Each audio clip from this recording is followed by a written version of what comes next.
you throw my way. I know your name is written on everyone's mind. Your whole show is captivating me, but don't think that I can see right through that disguise. But when you got close to me, you had me falling so hard, baby, hard, baby. Yeah, now I get it. You got heads turning, and you don't even try. Well, would you look at that? My glass is empty, glass empty. How about I get another drink, baby, drink, baby? Okay, I get it. You got fire burning, right there in your eyes. So when you got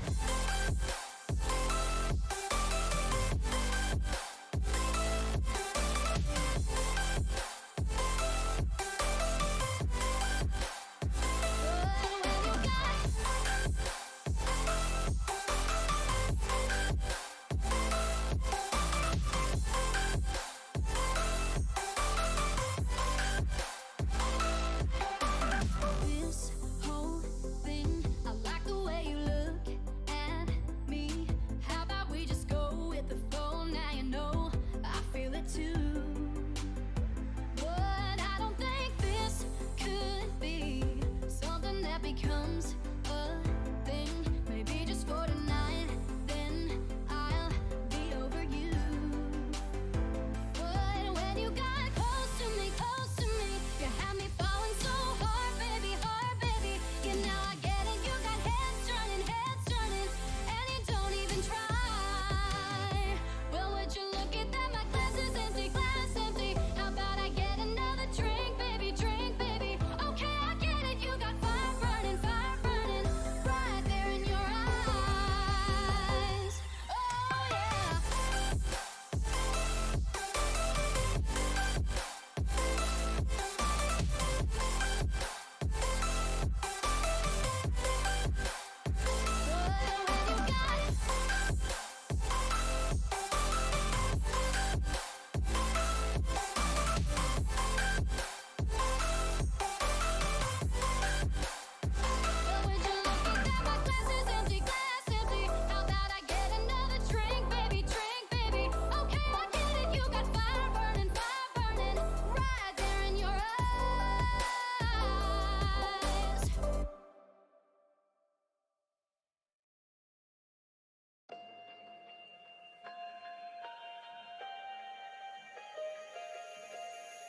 I don't know if I'm changing over. In the moonlight, I can't kill this feeling sober. So I start to come alive. I don't know what starts to control me. I let it go, another soul that's underneath. I don't really care about this all. It's the fall that kills me. With our back against the wall, just feed the beast and you'll see. Wait for me. I don't wanna die inside my reality. Wait for me. I don't want your mind to remember me this way.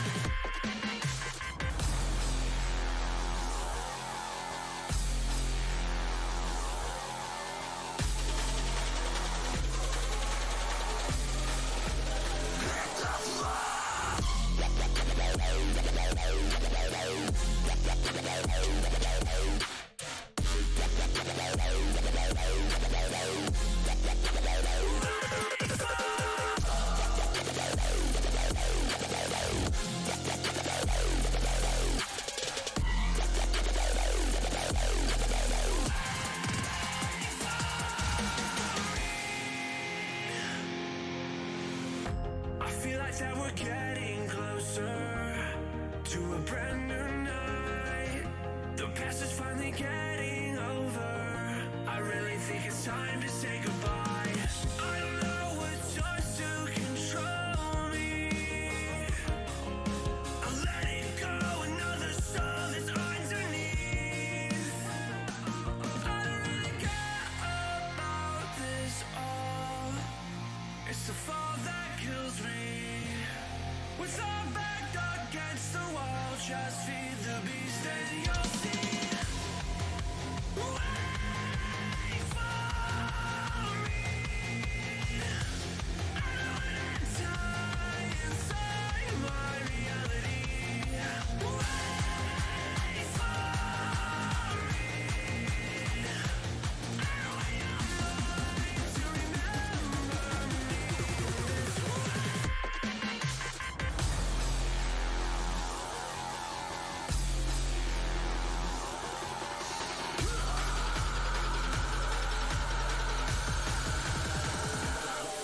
mosh pit.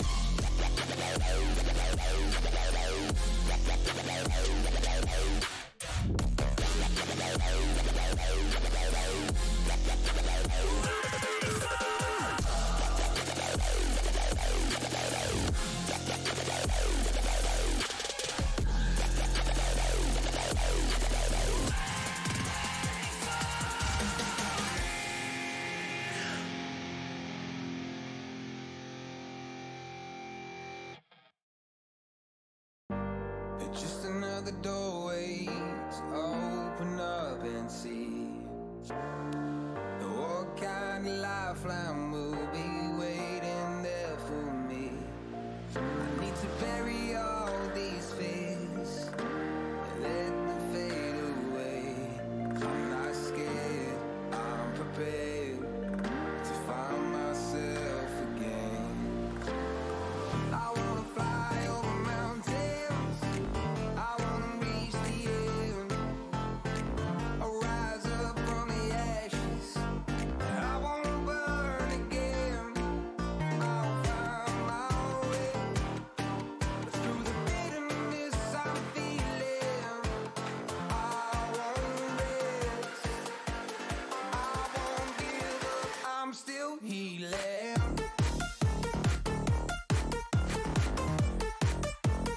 I'm still healing.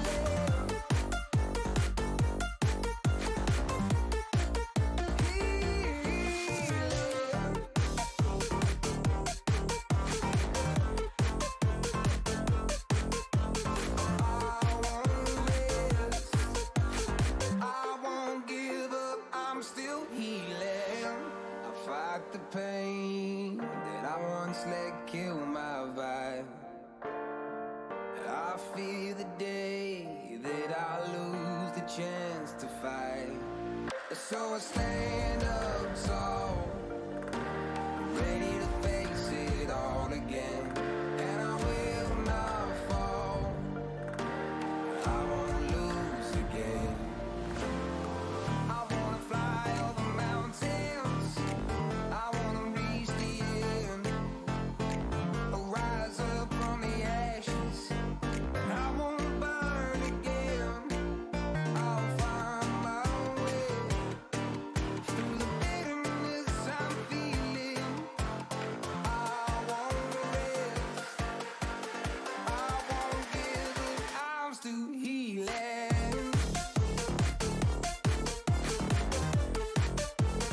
I'm still healing.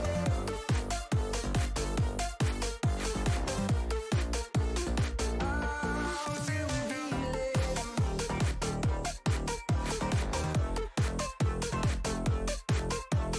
I won't rest, I won't give up, I'm still healing.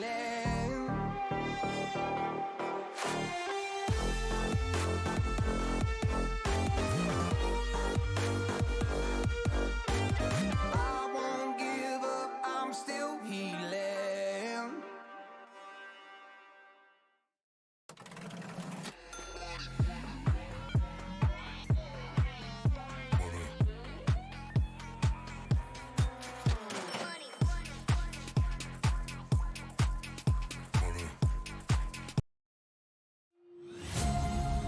Darling, I've been tempted by the darkness, telling me that I should throw it all away. Fight so hard, my heart is hardly helpless. Find myself so desperate on my knees to break. And I hear the voice of an angel telling me not to lay down. And I feel the spirit guiding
And I hear the voice of an angel telling me not to lay it down. And I feel the spirit guiding, telling me not to live.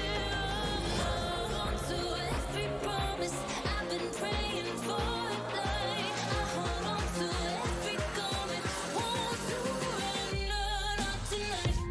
Won't surrender, not tonight. Won't surrender, not tonight.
Alrighty, hello everyone, and welcome to the EDL finals of Season 2.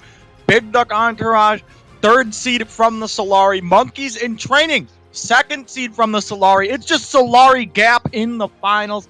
I'm joined by Matt Pizza. Matt Pizza, how's it going? Oh, just dandy, Nice Friday. I get to spend with Clutch and Exonian on the stream jail with them for this grand finals against BDE versus MIT. And like you said, Clutch, both of these teams are from the Solari division. MIT being the 2nd seed and BDE being the 3rd seed. And if you guys did miss the waveline and did make some predictions, we can just talk about them a little bit as we wait for the draft to begin. I believe Clutch and Exonian both said BD are gonna win, and I was the only one rooting for MIT. So Clutch, while we got some time to kill, let's talk about the predictions again. Yeah, so I'm excited for this series. I think it's actually going to be pretty good. We've got Big Duck Entourage, right?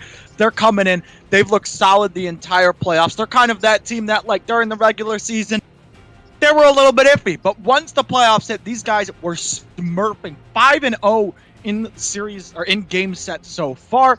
And for the side of MIT, they got another chance. Obviously, UEA with the comp ruling beat FTD 2-0. So they, I believe, are 4-1 in the playoffs. I mean, if you count them winning 2-1 or 2-0 against you, or 2-1 against UEA. I mean, you could say they're 4-0 too if you just say it's a 2-0. So you could say both these teams are undefeated in the playoffs. One team's going to lose. MIT, strong team across the board. Same thing with BDE. All-star players on both of these teams. Matt Pizza. I mean, what? We just got to talk about what matchup are you looking for? Because I think every single one can be talked about and is very good. I think, I'm gonna go, since I'm a top laner, my eyes are only in the top lane. What's the rest of the map? I have that turned off on the League of Legends thing.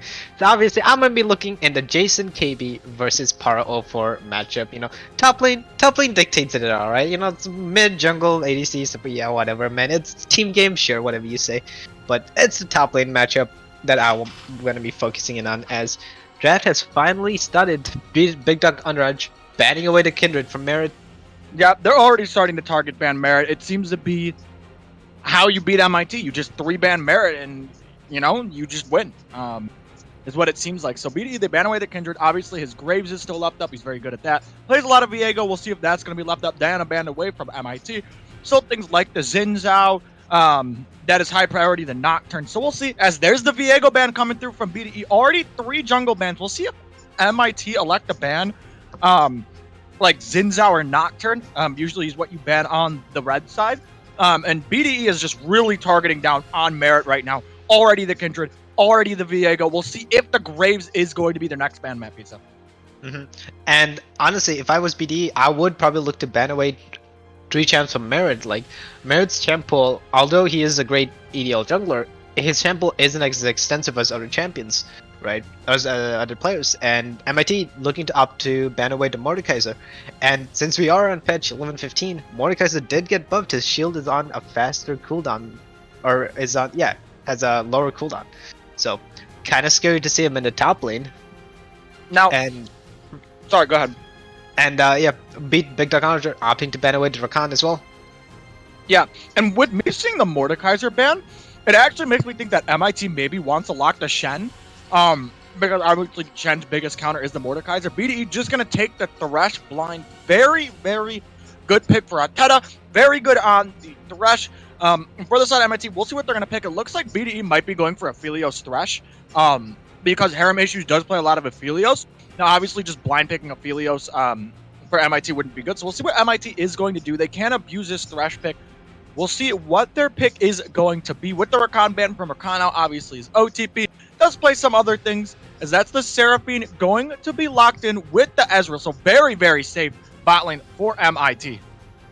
And granted, that Seraphine can be a flex mid as well. So we have seen Merciful Crow be on these control mages before. Seraphine not too far off from it, so is a good flex coming in from MIT. And like you said, Clutch, the Thresh could be Thresh Aphelios, could be Thresh anything, you know. Thresh with a lot of ADCs work well, and wow, guess you just read the script or something, huh? Yeah, and now watch. Now what's going to be up next? Who's their jungler? It's Swag, right? Oh, he might not play Xin Zhao. I was going to say, maybe he just locks Xin Zhao and says, give me the Xin. But I don't know if he plays that. His Ivern is left open. He does like to play a lot as Ivern. They could go with the flex pick, and they're just going to take the Yasuo for Vinny in the mid lane. So I'm assuming MIT now is going to be like, hey, guess what? We're banning Malphite, right? Just, you know, let's not give them the easy Yasuo Malphite combo that could just wipe out MIT in an instant. But oh, and the Graves being locked in for Merit. Merit's Graves did go through the ban phase. We didn't really talk about it, but his Graves is one of his better picks. And does the Malphite ban. Yeah, so obviously he's very good on the Graves, likes to invade a lot, likes to be very aggressive on this Graves pick, farm up to carry the late game fight. Now, for MIT, you don't really have a frontline, so I'm assuming Big Duck Entourage is going to start banning out some frontliners. I don't know if Jason KB is going to play the Mundo. Obviously, he has been rising in popularity. Maybe he's going to take away, if you're BDE, you take away the Set, you take away the Scion, the Orange, something like that. That just because, obviously, you know, you look at MIT, decent comp so far, no frontline, literally none at all. As the Fiora will be banned away. They also did ban the Malphite and the Ivern. So, yeah, if you are MIT, you need some sort of frontline. Seraphine, but like we said, can still go mid. Maybe they're going to show their hand here to possibly give top a counter pick. And they're going to pick their mid or support here. If they want to keep the flex, I mean, they could just blind their top. So we'll have to see what they are going to do here. I think they need some sort of frontliner, like an Ornn, maybe a Mundo, Scion, like something that can just soak damage. Because you look at their comp right now, obviously, like we said, they do not have a frontline here. So we'll see what they are going to end up picking. If they are going to go for the support pick or just pick their top laner, as the time is going to run out. And they're going to be going with the Victor in the mid lane. So yeah, with the Victor pick in the mid lane, we know that that's Ezreal Seraphine in the bot lane. And so if you're BDE now, you need some type of magic damage somewhere. Because you know that's a Yasuo mid. Granted, it could be a Yasuo top, but I highly doubt that. So if you're BDE, you have your mid laner. He's an 80 mid, right? So you need some AP damage. You could be looking to pick the Ornn up, and Delia is still on the table. Swag could pick Delia, and that could be a disgusting comp, or some other type of AP jungler that can just, you know, nuke the enemy team. And if you're MIT right now, you know, you do need a tank, like Clutch was saying. You do need some type of front line. Otherwise, that Ornn is just gonna ravage through your whole entire team. We see the Amumu also picked up, and now they're hovering the Set for MIT, possibly going to Jason KB, as they are going to lock it in. Matt Pizza, break down the comps for me. So yeah, MIT, they have a lot more damage than BDE in my opinion, because they do have the Graves, they have the Victor, and they have the Ezreal. Seraphine keeps all of them alive, and then Set has the showstopper. Ornn tries to go in, Ornn tries to do anything. Walking into MIT, and then Set's there, showstopper, just into a haymaker, boom. There goes BDA's health bars. Whereas BD, they drafted how they always draft, right? They like to go for the wombo combos. The Ornn with the CC, a Mumu CC, and then Yasuo is there to work off of the knockup from the Ornn. So, in my opinion, I think if the Ornn is allowed to just scale, get the Ornn items, then I think BDE's wombo combo comp is looking really tasty. Yeah, we'll have to see what is going to happen. Obviously, Big Duck Entourage coming in, haven't dropped a single game. You could say the same for MIT. So one of them is going to finally drop a game. Yeah, we'll see what is going to happen. BDE, very solid comp to execute. MIT definitely have to kind of skill check a little bit, but if they can, it's going to look very good for them. We're going to go to a short break, but when we come back, we'll have game number 1, BDE versus MIT.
When I see you dancing, I'm like, hola, hola, hola, hola. With your move fancy, make me wanna hola, hola, hola, hola. I got your attention, spending that moolah, moolah, moolah, moolah. I'm a drop top in pocket, swola, swola, swola, swola.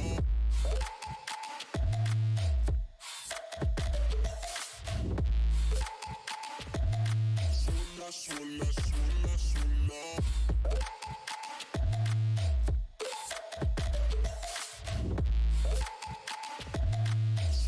Swola, swola, swola.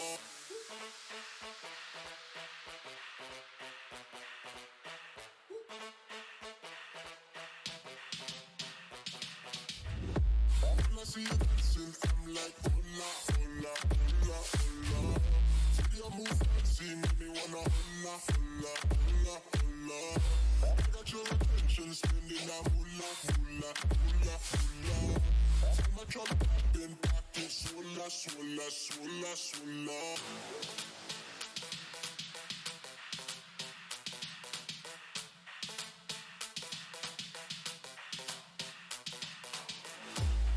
Your attention, spending that moolah, moolah, moolah, moolah.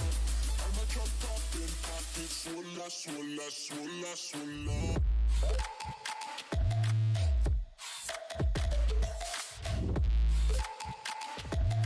Swolla, swolla, swolla, swolla.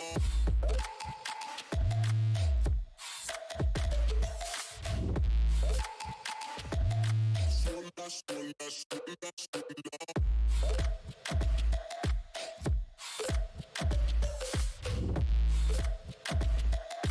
Swolla, swolla, swolla.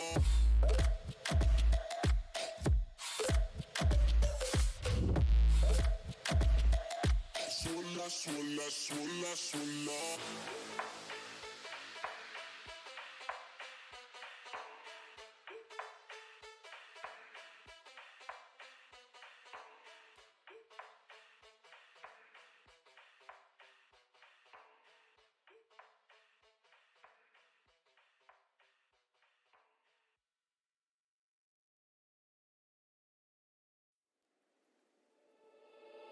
Alone inside a crowd, 'cause I can't see you anywhere. 'Cause I don't wanna know where I should go. No, I don't wanna let you down. You just wanna know how far I will go, 'cause you know I will stay around. So let me know where to go. So let me know where to go. I wanna find you.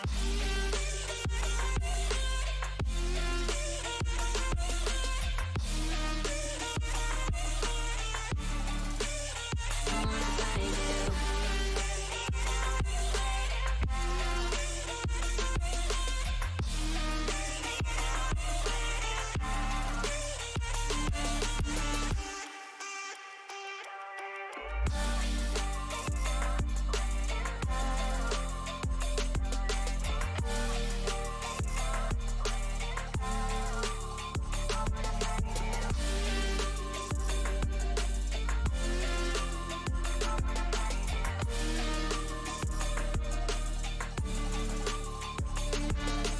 Alone inside a crowd, 'cause I can't see you anywhere. 'Cause I don't wanna know where I should go. No, I don't wanna let you down. You just wanna know how far I will go, 'cause you know I will stay around. So let me know where to go. So let me know where to go. I wanna find you.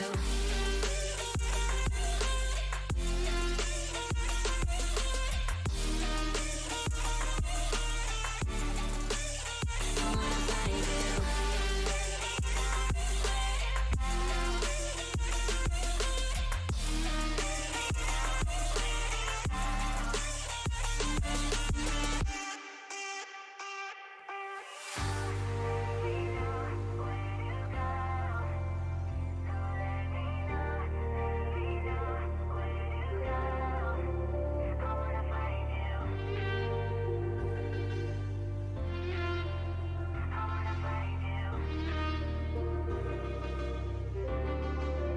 I wanna find you.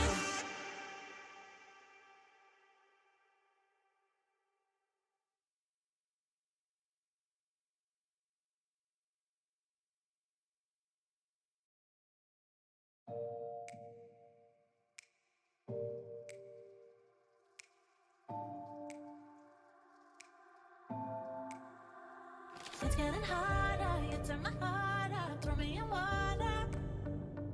I'm getting higher, just to feel ya, 'cause I need to.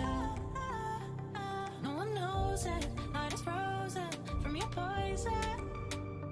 Taking the potion, just to feel ya, 'cause I miss you. Oh my God, can't stop you like heroin. My love you got, there's no settlement. I can't pretend that we're nothing. Oh, I think I'm overdosing. I think that I think I'm overdosing. I think that I think I'm overdosing. I think I'm overdosing. It's getting stronger, can't take no longer. Walking on fire, I'm getting higher just to feel ya, 'cause I need you.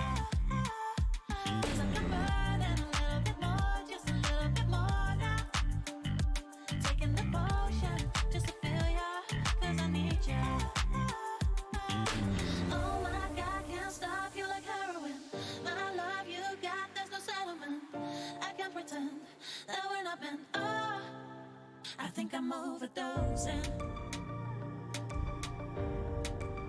I think I'm overdosing.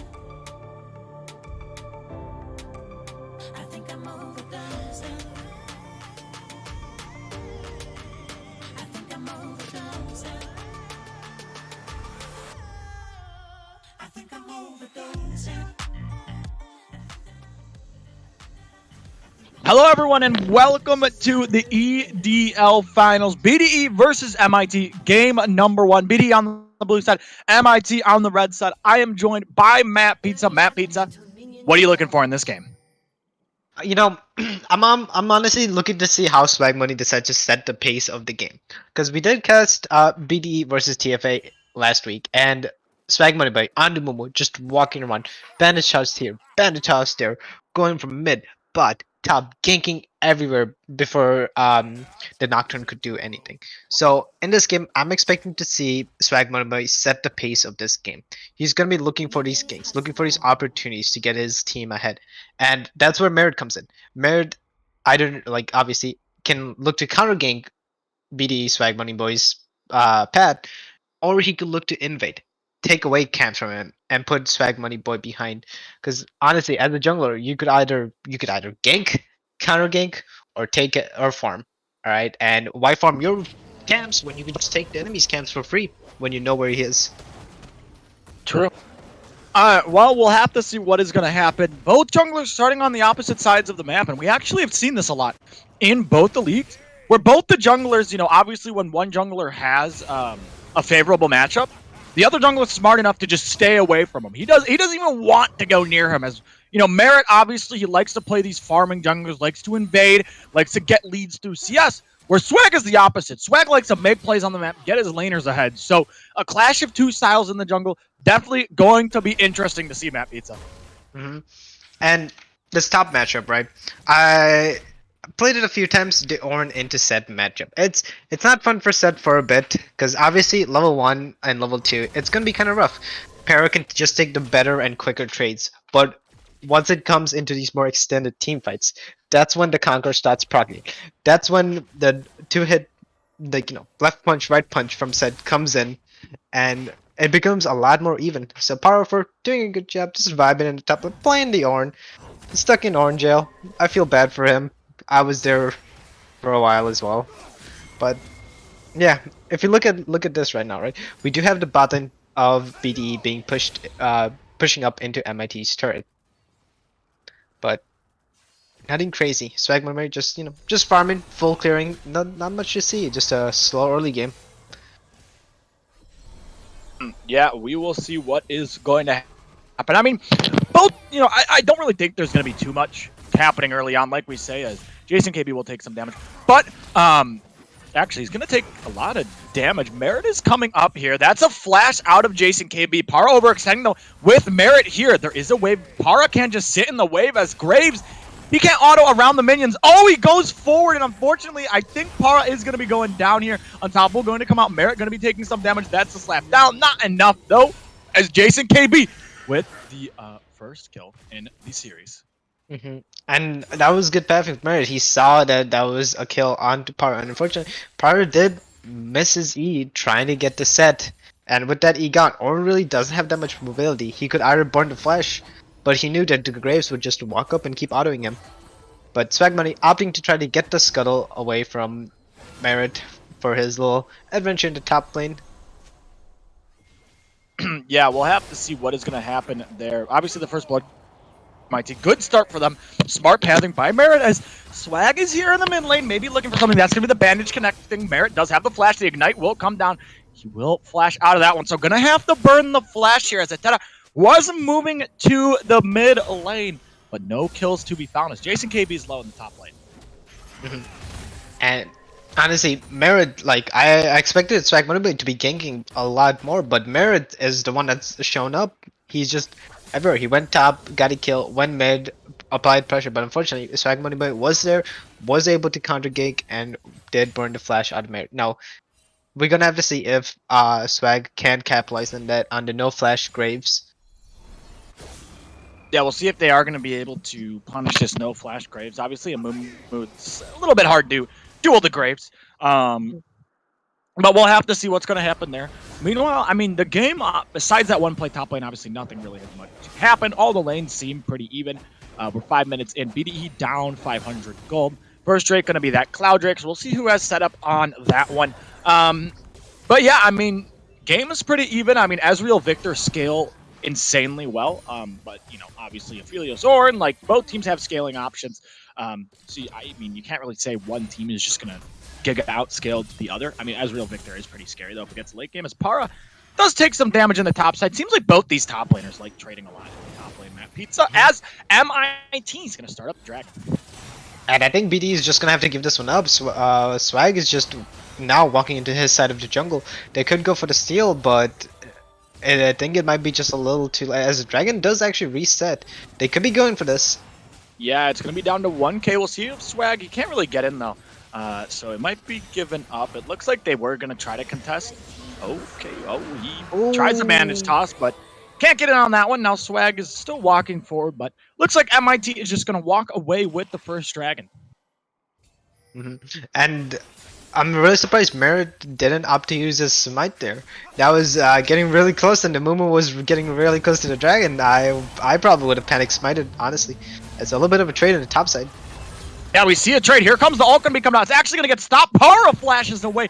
Now Jason KB, he's so low and he's going to die. Para 04 with the single dingle solo bolo in game number 1. Matt Pizza. I know you're an Ornn god. How do you feel about that one? You know, he missed his own R. Like, he missed his own R too, unfortunately. But, you know, that didn't stop him. He just said, I'm gonna have to be cut short here. Yeah, that's going to be the TP coming out of Merciful Crow. They're going to be looking for Swag Money Boy. Now, he does have the flash, so he can get out.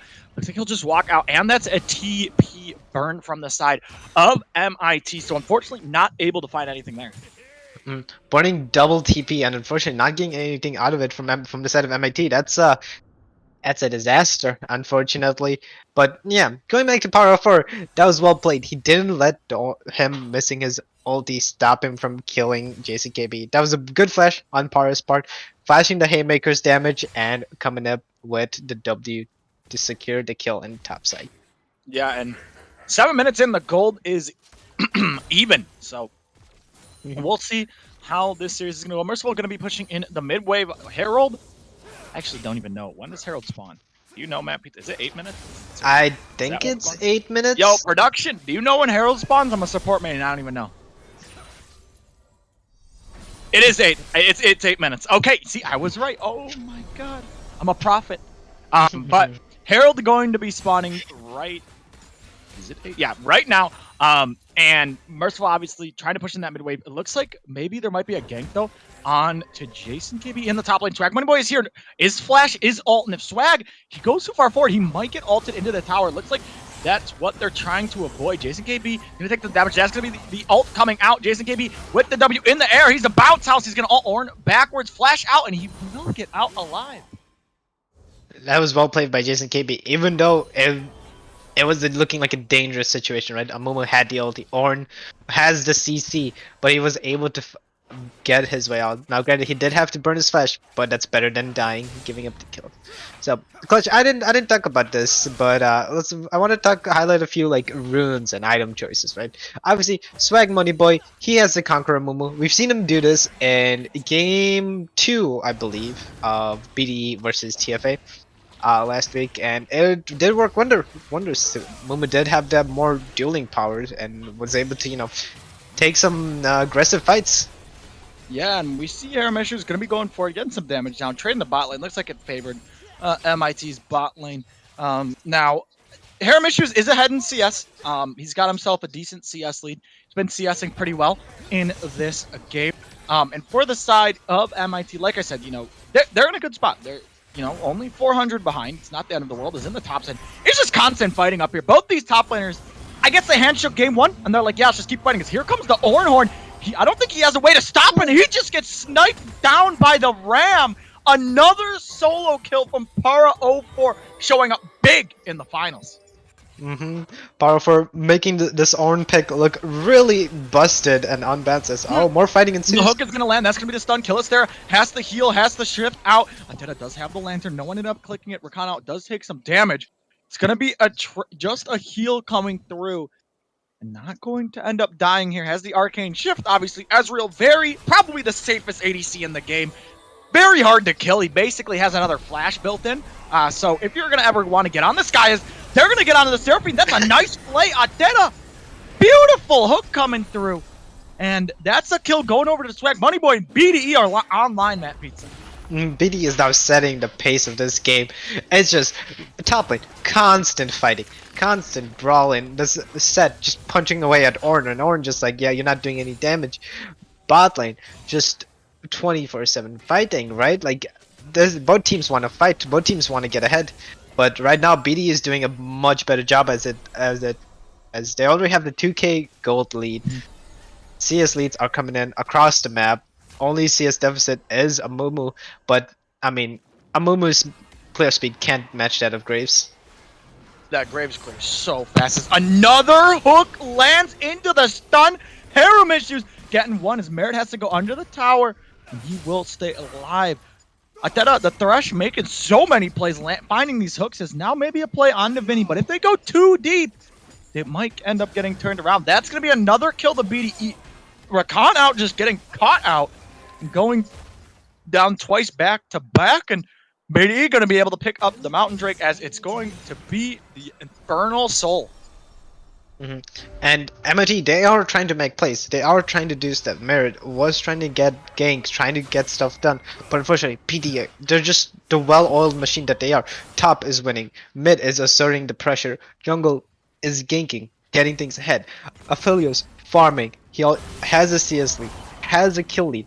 And top lane is just fighting 24/7 like Yeah, and wait a minute. He has the Ornhorn. We'll see if he's going to end up using it. Jason KV has wants to ult him out. That's going to be the Ornhorn coming through. So much damage, and he's dead again.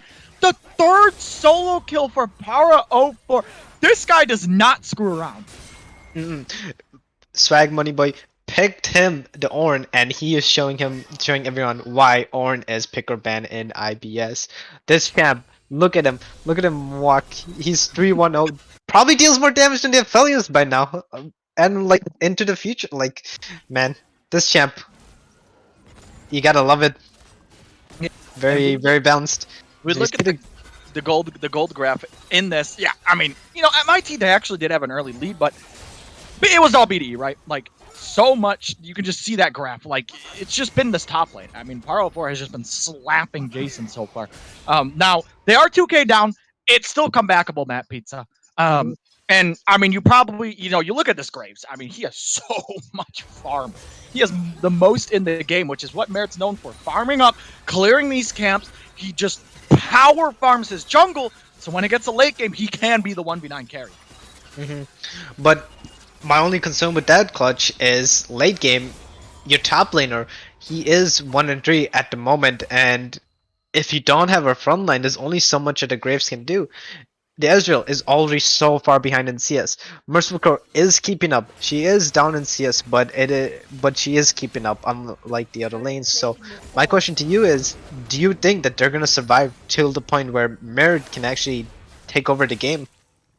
It's going to be difficult because, I mean, as you can see right now, oh my God, we're now got sniped from a scream away as Merciful DC, probably a pause going to be coming through. It's in the mid lane. We see a fight coming through. Vinny is going to take some damage. Now the flash going to be coming out. That's going to be Jason KB taking some damage. The ult going to be coming through. Vinny Sucks is going to be going down. Mumu going to pop the ultimate. So many low health bars. Will they be able to find anything is the question as Swag Moneyboy walks forward. Adetta barely stays alive. Swag is going in 1v3. He will be able to find the Seraphine. And now he's going to back up. I assume a pause would be coming through from the side of MIT. We'll see what's going to be coming through. The reconnect comes through. Maybe no pause. It was a tactical DC map pizza, as it's going to be a 1-for-1 across or on the map. A tactical DC indeed. And now let's the Orin, just look at the damage. Look at the turret. He probably has so much gold on him. Could production pull up the gold graph for us, please? The gold per person graph. I think that's the thing. The gold per person. Player gold. Player gold. Whoopsies. And as more fighting ensues in the top lane, but yeah, look at Swag Money Boy. He's not farming as much as Merit, but he just has so much kills. So this gold is on him, and followed by Merit and then Power 04. Whereas the rest of MIT, they're on the lower end of the player gold. So it's looking MIT needs more fights like that, where the numbers are in their favor and they are able to catch BDE off guard. For sure. Definitely going to need that. They need the skirmishes because they excel. They're very good in skirmishes for the side of MIT. And for the side of BDE, they just want the team fight. They just want you to 5v5 around these objectives. As Ezreal's just going to get caught, Killister will get out, burns the heal. And Swag did not have the ult, because if Swag did have ultimate, that was a dead Ezreal. The heal would not have saved them, as Merit, knowing that Swag's on the bot side, does opt to do the Rift Arrow, but Power might be looking to object to that. Looks like he's just gonna never mind. Looks like he's just backing. I guess I was getting my hopes up, as Swag Moneyboy really wants Killister. Yeah, Killister is dead. There's no way you get out of this one. Throws the ultimate, but is going to be going down. Amumu going to pick up the kill, and that's going to be the tower. BDE looking pretty good in game number 1, Matt Pizza. They really are, and they're showing us why they've been undefeated in playoffs, not even dropping a single game to any of the previous teams before.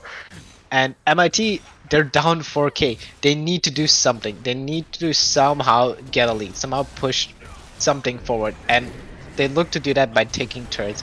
Merit drops the Rift Arrow top as BDE looks to opt to do the Dragon, and this is the Infernal Drake coming in. So it could either be the Ocean Drake. Matt Pizza, the Infernal. Oh, it's an Infernal Soul. Never mind. I can't pay attention. As that's going to be the hook, that's going to be the charm coming through, but yeah, how much damage did Orange just take, by the way? The Ignite even comes down, and guys, he only lost half his HP bar. I think Ignite did the most damage there. I'm not entirely sure. But, the hook connects, but this could be damn bad. No, the MIT, I mean, Matt Pizza, they're collapsing on them. Ornn going to be coming out. They're going to be looking for Merit. Exhaust comes on to Jason KB. They're going to try to burst down Merit. That's going to be the shield blow coming through. Merit going to be going down. Now Swag Money Boy going to be looking in the backside. As you can see, Jason KB trying to tank up so much. Actually, Ezreal will be able to pick up one. Haymaker going to be coming out. Jason KB takes some damage, gets hit over the wall. That's going to be the chakrams coming through, as Harem Issues will find Jason KB. It's a 1-for-2.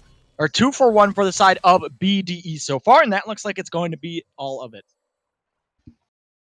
And unfortunately, that wasn't the fight that BDE wanted to take. Like, it started looking really good when they were able to get a pick onto Merit, right?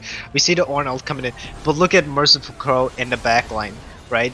She's just there vibing, and then Killister comes in, and Swag Money just steps up too far on the other side of the fight, and Swag Money very falls, and a 600 gold goes over to Ezreal. Meanwhile, like, everyone is getting on the other side of the fight, is getting run over by Power 4 and Harem Issues. Just so much damage out of the affiliates, and he's already 202, 30 CS lead above on Killister.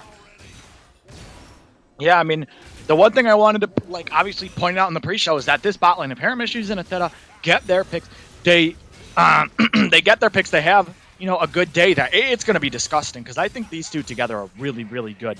And, you clearly see here that they are. I mean, this Thresh has been in almost every single play. He's got 6 KP. We won't talk about the center boots, but has 6 KP. He's been doing an exceptional job, especially with Harem Issues. This bot lane duo for BDE has quietly been one of the best in the league. Is now we see Vinny going for the 1v1 onto Jason KB. He's going to be dashing forward. He's looking for the knockup. Here comes the knockup. The ult going to be coming through. Jason KB going to be pulling back. The stun comes through. The haymaker will miss. Jason KB doesn't have the ultimate. That's the That's the spin. That's the Beyblade. And bye-bye to Jason KB. Vinny sucks. Season 11 with the solo Lolo. That's all she wrote. Yasuo just dashing through the minions, just going pitchy, pitchy, pitchy. And I'm like, oh my god, are we sure this guy deserves to be in IBS? From what I saw, this guy can be the next Yasuo. Look at the moves. He's fake or what, Matt Pizza? Oh my god. Oh yeah, as the hook doesn't connect, Rakana, really testing, really trying not to get hooked right there. I don't know. But go ahead. Your MIT, right, Clutch? Oh, I don't know. If you are MIT, Merritt needs to be careful. He has the flash. That's going to be the ult coming through. Do they have enough damage? That's going to be the shield blow being procced. It looks like they do. And Benny will pick up another kill. BDE up 11-3 to kills, but they're not actually up that much in gold, which is pretty surprising. Mm-hmm. And it seems that MIT is just getting caught all over the places, right? Like early on, we saw Rakana getting caught, dying twice in a row. Jason KB taking Kalistera. Oh my god, harem issues. Don't give this guy a Philiosis. Power 04 just goes down. It's a solo ball. Oh my god, we're in the LPL. Solo Bolo in the top lane. Merciful Crow kills Para, gets the huge shutdown. Meanwhile, in the mid lane, I mean, this is why you do not give Harem issues Aphelios. Like, this guy's insane on Aphelios, and as you can see it there, he just pulled out the 200 years and just deleted Kalistera off the screen from Wuhan. That's like, I don't even know what just happened. I think he pressed his R, but that's all I can tell you. Like, I don't know what ensued after. Like, 200 years, you need 200 years to freaking understand a champ still. But, a 1+ thing for MIT, right? Merciful Crow getting the solo kill on the top lane, getting the 600 gold from the Ornn. That is huge. That allows MIT to just stall out the game. Now, Merciful Crow does have her first mythic completed, and is honestly probably one of the stronger members of MIT. They need to play around it. They need to try to get leads, trying to get these skirmishes that we were talking about, and not these head-on 5v5s. Yeah, and we'll see how it is going to go. Like, MIT doesn't need for the lead skirmishes. They have gotten to the Drake first, though. That's step one. As now BDE, they actually are just kind of walking in, and there goes MIT's Drake prio, as Jason KB was not there. And now if you're MIT, I mean, it's really hard to contest this. You're going to have to walk into a chokehold as the hook is going to land. That's going to be the Seraphine ult that was blocked. There's huge Amumu ult onto 4. Ornn going to be coming through. They're going to be able to knock up 2. That's going to be Yasuo into the backline. And it's just everyone going down for MIT. Jason KB can't even get a kill on the backside. Or can he, as he flashes forward? He can't even kill Aphelios. Everyone goes down. Ezreal actually stays alive. It's a 4-0, and BDE's team fighting is absolutely insane. Yeah, and like you said, let's take a look. Power 4, look at the Ornn. He's just he's just in there walking up. The Thresh hook connects at Tato. Seraphine ult, huge Seraphine ult that gets wind walled, and then the Moom ult as we get cut short as more fighting. Yeah, and the Amumu ult was absolutely massive coming through from Swag. He got a 4-man Amumu ult, hit everyone basically on that team. Disgusting coming through from the side of BDE. And yeah, now they are just so far ahead. 16-4 kills. It is nuts. And that was also disgusting Windwall blocking the Seraphine ult that could have turned the fight around, right? Like if that Seraphine ult connected onto all of them, then that could have been the fight that MIT was looking to take. But unfortunately, it wasn't. It was blocked by Vinny Sucks's Windwall, and the fight just instantly turned. BD just out team fighting MIT.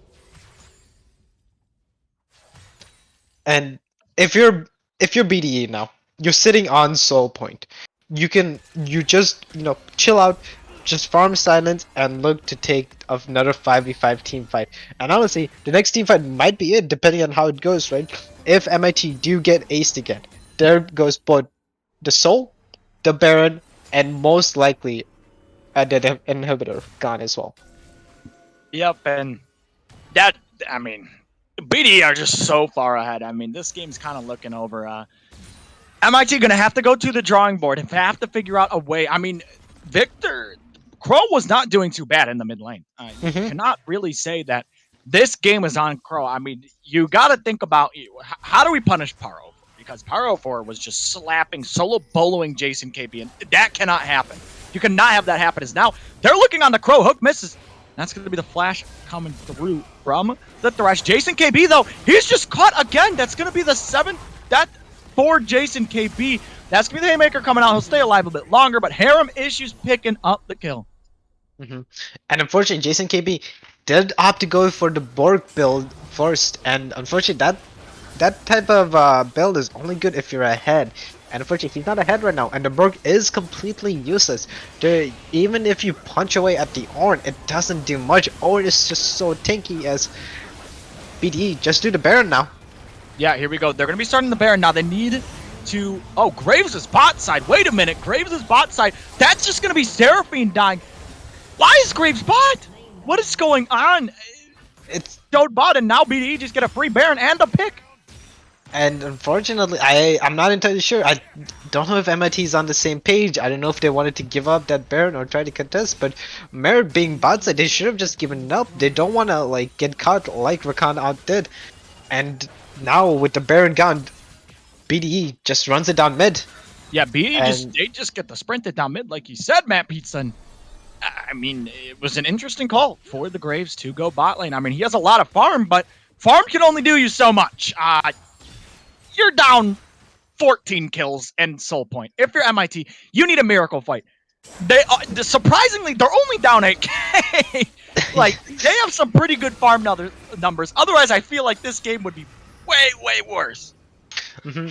And like you said, farm is good, but you got to do something with the gold that you have. You can't just let it be a PvE game. You got to look for fights. You got to do something, because at this point, it's just you just gotta start thinking about next game, I guess. I'm not entirely sure what to say, as the hook almost connects onto Killistera.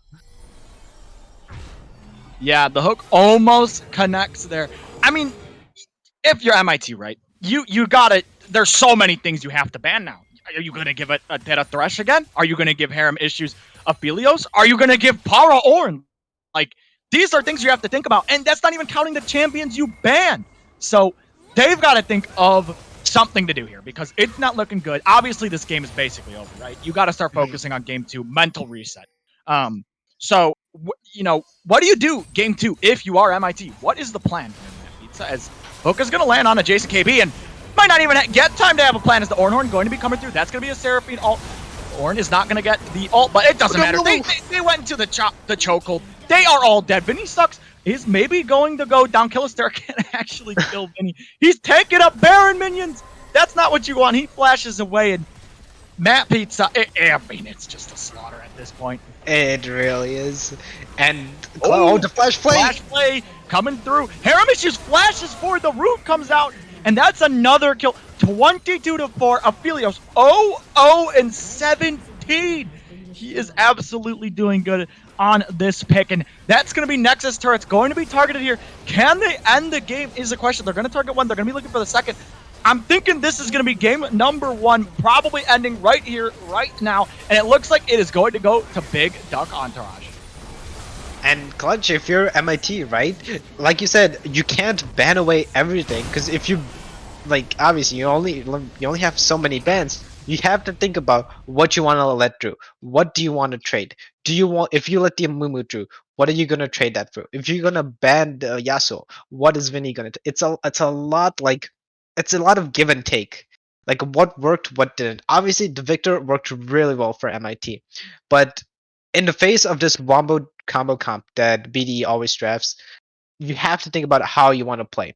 And honestly, I will, if I was MIT right now, I would think about a lot of disengage, right? Try to take away the Ornn, try to pick it for yourself. The Victor was doing really well. Try to play around mid. There are lots of variables, lots of things that they could do. But obviously, it is up to MIT on how they want to play and how they want to draft going into game 2. Yeah, we'll have to see what they're going to do for game 2. Obviously, game 1 did not look so well. I mean, BDE looked pretty solid for MIT. They've got to come in with something. They've got to have a cheese pick. Otherwise, you're going to be going down 2-0, and not going to be a good look, especially in the finals. We're going to go to a short break. When we come back, game number 2, BDE versus MIT.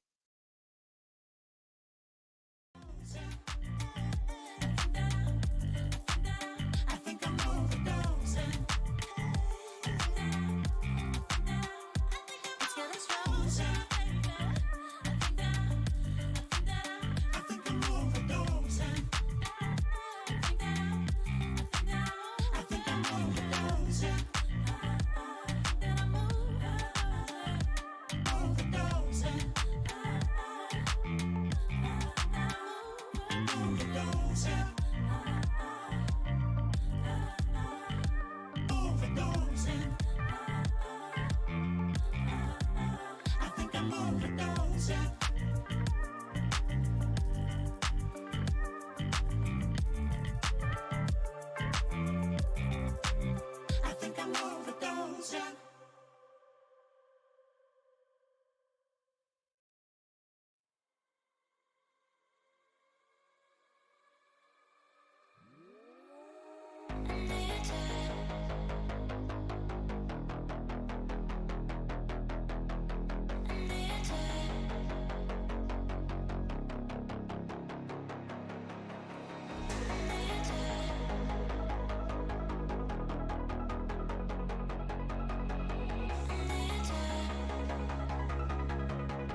it so hard to let you go?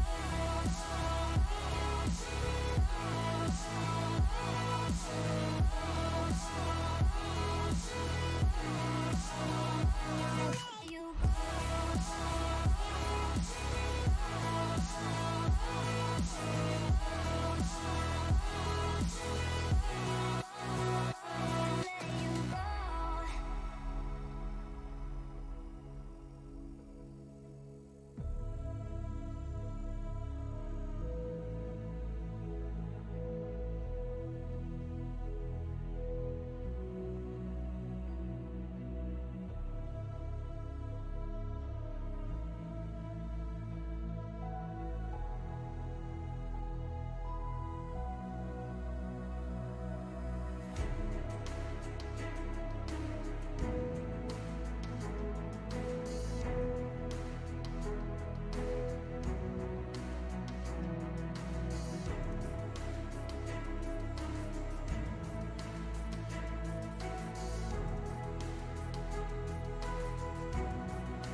So why is it so hard to let you go?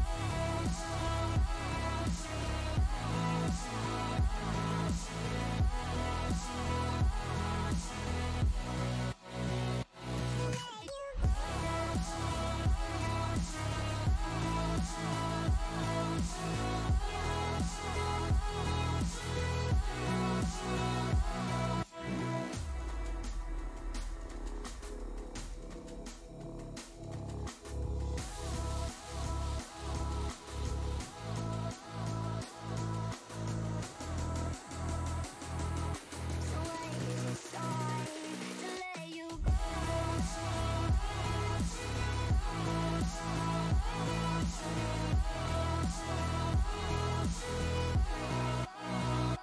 Let you go.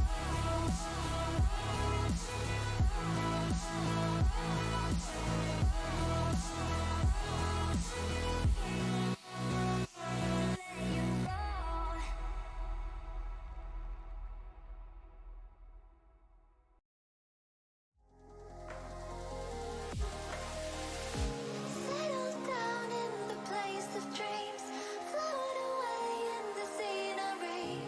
Take a backpack of what you need. Let's explore the world we see. All the dangers have been made up. You believe what they say. Through the heartache, our stargaze. Alrighty, hello everyone and welcome back. Game number 2, Monkeys in Training electing to go to the blue side. Big Duck Entourage on the red side. Already some bands coming through. Yasuo Lux for the side of Big Duck Entourage. Kindred, Viego. We'll see what their next band. The Aurelia taken away from MIT. We'll see what the next band is going to be. Matt Pizza, if you're MIT, what are you changing up here? Honestly, I'm not entirely sure what you can change up, right? You need a game plan in order to win this game. Because Big Dog Entourage, they came in, they knew what they wanted to do. They had a game plan, and it just works wonders for them. They like to draft the Wombo combo, and they like to execute the Wombo combo. As MIT looking to B1 the Diana, it is a flex between jungle and mid. Yeah, MIT picking the Diana. Not necessarily a thing that. Wait a minute, they left up Aphelios Thresh. Mm-hmm. All right, BDE, right there, Aphelios Thresh. Right there. 1, 2. You see that? Oh, Prophet? They might be, watching the stream as well, and they might. Now you throw the Aphelios right there. Right there. It's right You see, there. I can see it. APH. They're typing it in. They got it. He's. It's typing, some people type with 2 hands, whoever's driving is like. He's taking his time. He's taking his time. But Go ahead.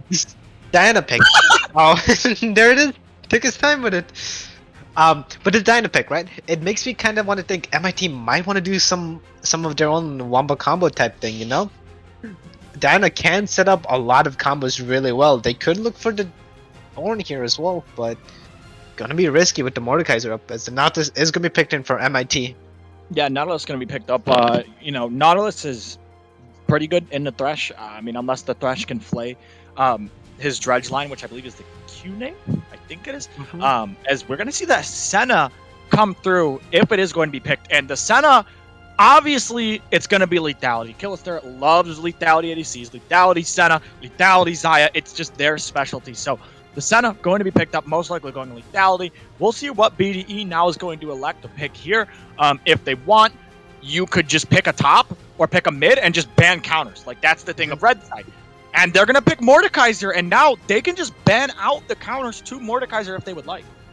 And unfortunately, the counters to Mordecai, it's Fiora. And now MIT is in a really tough position right now. Because if they want to put Jason KB on a tank, he's not going to have a fun time against the Mordekaiser. Mordekaiser will just shred through almost every single tank. So now if you're MIT, you need to think of a way to play this. And if Jason KB can play any of the bruises, like the Camille, like the Fiora that was banned, then it should be good, but unfortunately draft is looking kind of grim for MIT already. Yeah, and I mean, we already see some bans coming through. The Fiora, the Nivea. Gal are going to be banned away from MIT. We'll see what the next one is going to be. I'm assuming they would pick jungle here and save counter for mid for Vinny. So we'll see what he's going to pick. Obviously, he plays the Diana, but the Diana's picked. He does play Aurelia. That's banned. Yas was banned. They're just target banning this guy as much as they can. He has the Silas, which he's played a bit. Not the Mordekaiser, the Renekton, which he's played. Didn't look too good on the Renekton, but he can play it. So we're going to have to see what BD is going to elect to pick here. I'm assuming they will go jungle because you probably want to give counter to your mid laner, Vinny, as there's the Hecarim being picked up for the side of BD. And with the Hecarim pick, now MIT has the option to send the Diana either mid or jungle. I'm not entirely sure how the Diana into Hecarim matchup goes, or if you want to keep the Diana for the mid pick. But either case, MIT, they need to reveal their hand. What are you gonna do? That Diana is going mid lane as the Lilia jungle is being locked in. You do unfortunately have an AP jungler and an AP mid laner, so it is looking a little scuffed as BD can opt to just get the Mercrets and nullify both of them.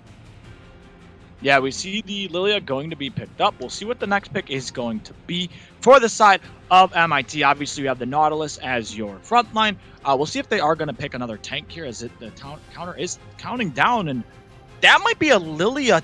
That's a Lilia top. Or a quirky top. You know, I have seen it in my ranked games. I have played against it, and, you know, mage top laners, they have a special place at my heart. Just like, Xerath players do for our producer. But Wait a minute, guys. I gotta go, guys. I mean, Xernean doesn't like Xerath players. Don't attack my OPGG. We'll see what the last pick is gonna be. It's gonna be the Victor coming in from the side of BDE. So Vinny electing to play the Victor this time. We saw him on the Victor. He was pretty good on it. So Matt Pizza, when you look at these drafts, what do you think each team's gonna be looking to do? I mean, Big Duck Entourage, just the standard 5v5 team fight, right? Like, it's what they've drafted, it's what they've played to, and it's been working so well for them. But MIT's draft is a little bit more interesting, right? You have the Diana Nautilus wombo combo, just CC lock and damage coming in. And then you have Lilia Sleep and Corky damage as well. From MIT, it screams a lot more like... MIT is a lot more of a pick comp than it is a 5v5, than a straight up teamfight comp. And it's an interesting choice to go against BDE's 5v5 team comp, but you know, it's an interesting draft for MIT. That's all. I'll end it there. Yeah, we'll have to see what both these teams are going to do. Obviously, BD's bottom looked very solid on the Philios Thresh. Got it again. Para really, really good on the Mordekaiser. Was banned from. Did end up getting it this time. And for the side of MIT, obviously, Killister does like the lethality Senna. So we'll see how that's going to go. I haven't really seen merit on the Diana, and obviously, you know, Diana, you hit level 6, and then you just start deleting everyone. So we'll see how he's going to do on that one. We're going to go to a short break, but when we come back, MIT versus BDE, game number 2.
fight anymore. Just turn around and leave me. The tear in my eye drops on the floor alongside my speed.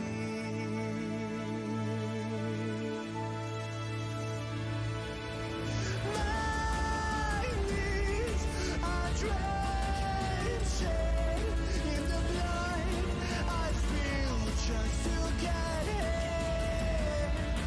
When I look around me, everything I had went up in flames.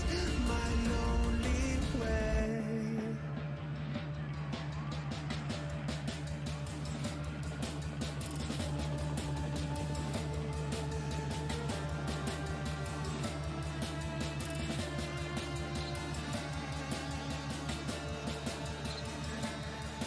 When I look around me, everything I had went up in flames.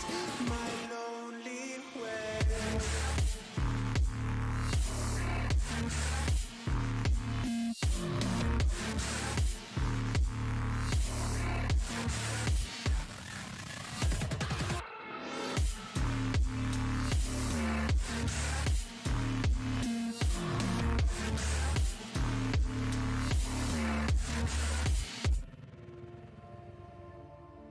I never pray to God anymore.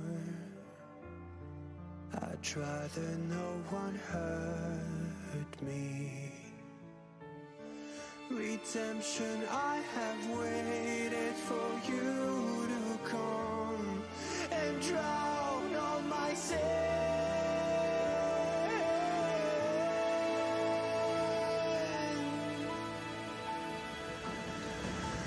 My knees are drenching in the blood I feel just to get in. When I look around me, everything I had went up in flames.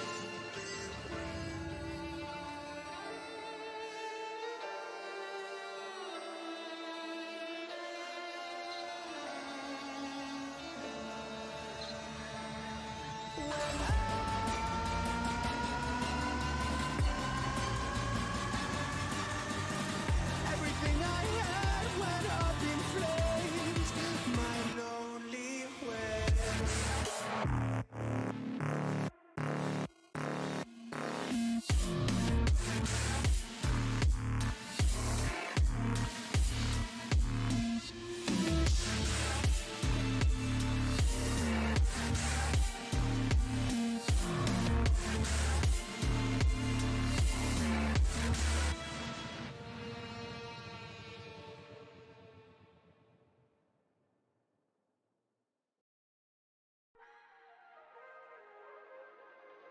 If we try to believe in anything greater than a miracle, it wouldn't be this difficult. If we try to be a negative bull, yeah, we could be taking control. Yeah. If we try to believe in anything greater than a miracle, it wouldn't be this difficult. If we try to be a negative bull, yeah, we could be taking control. Yeah. We could be taking control. We could be taking control. We could be taking control. We could be taking control.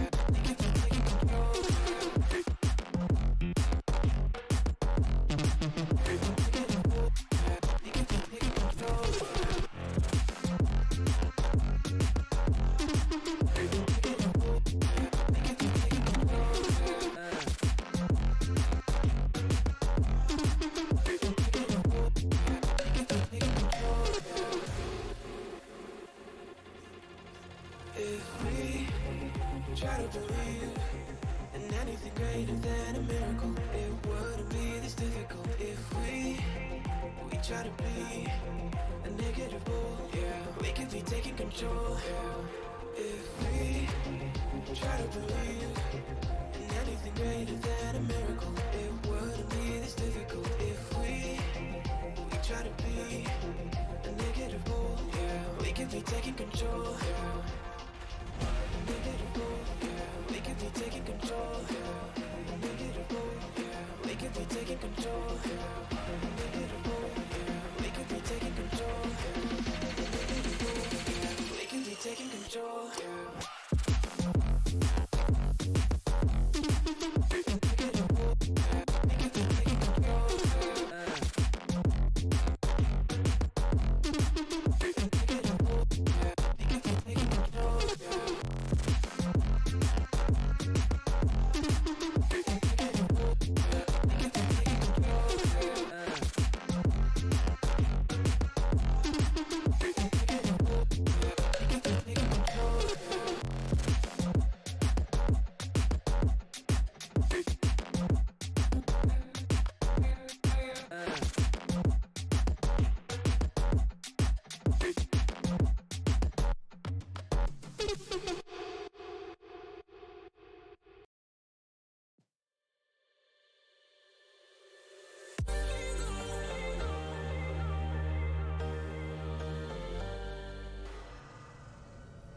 Alrighty, hello everyone, and welcome to game number 2. MIT on the blue side, BDE on the red side.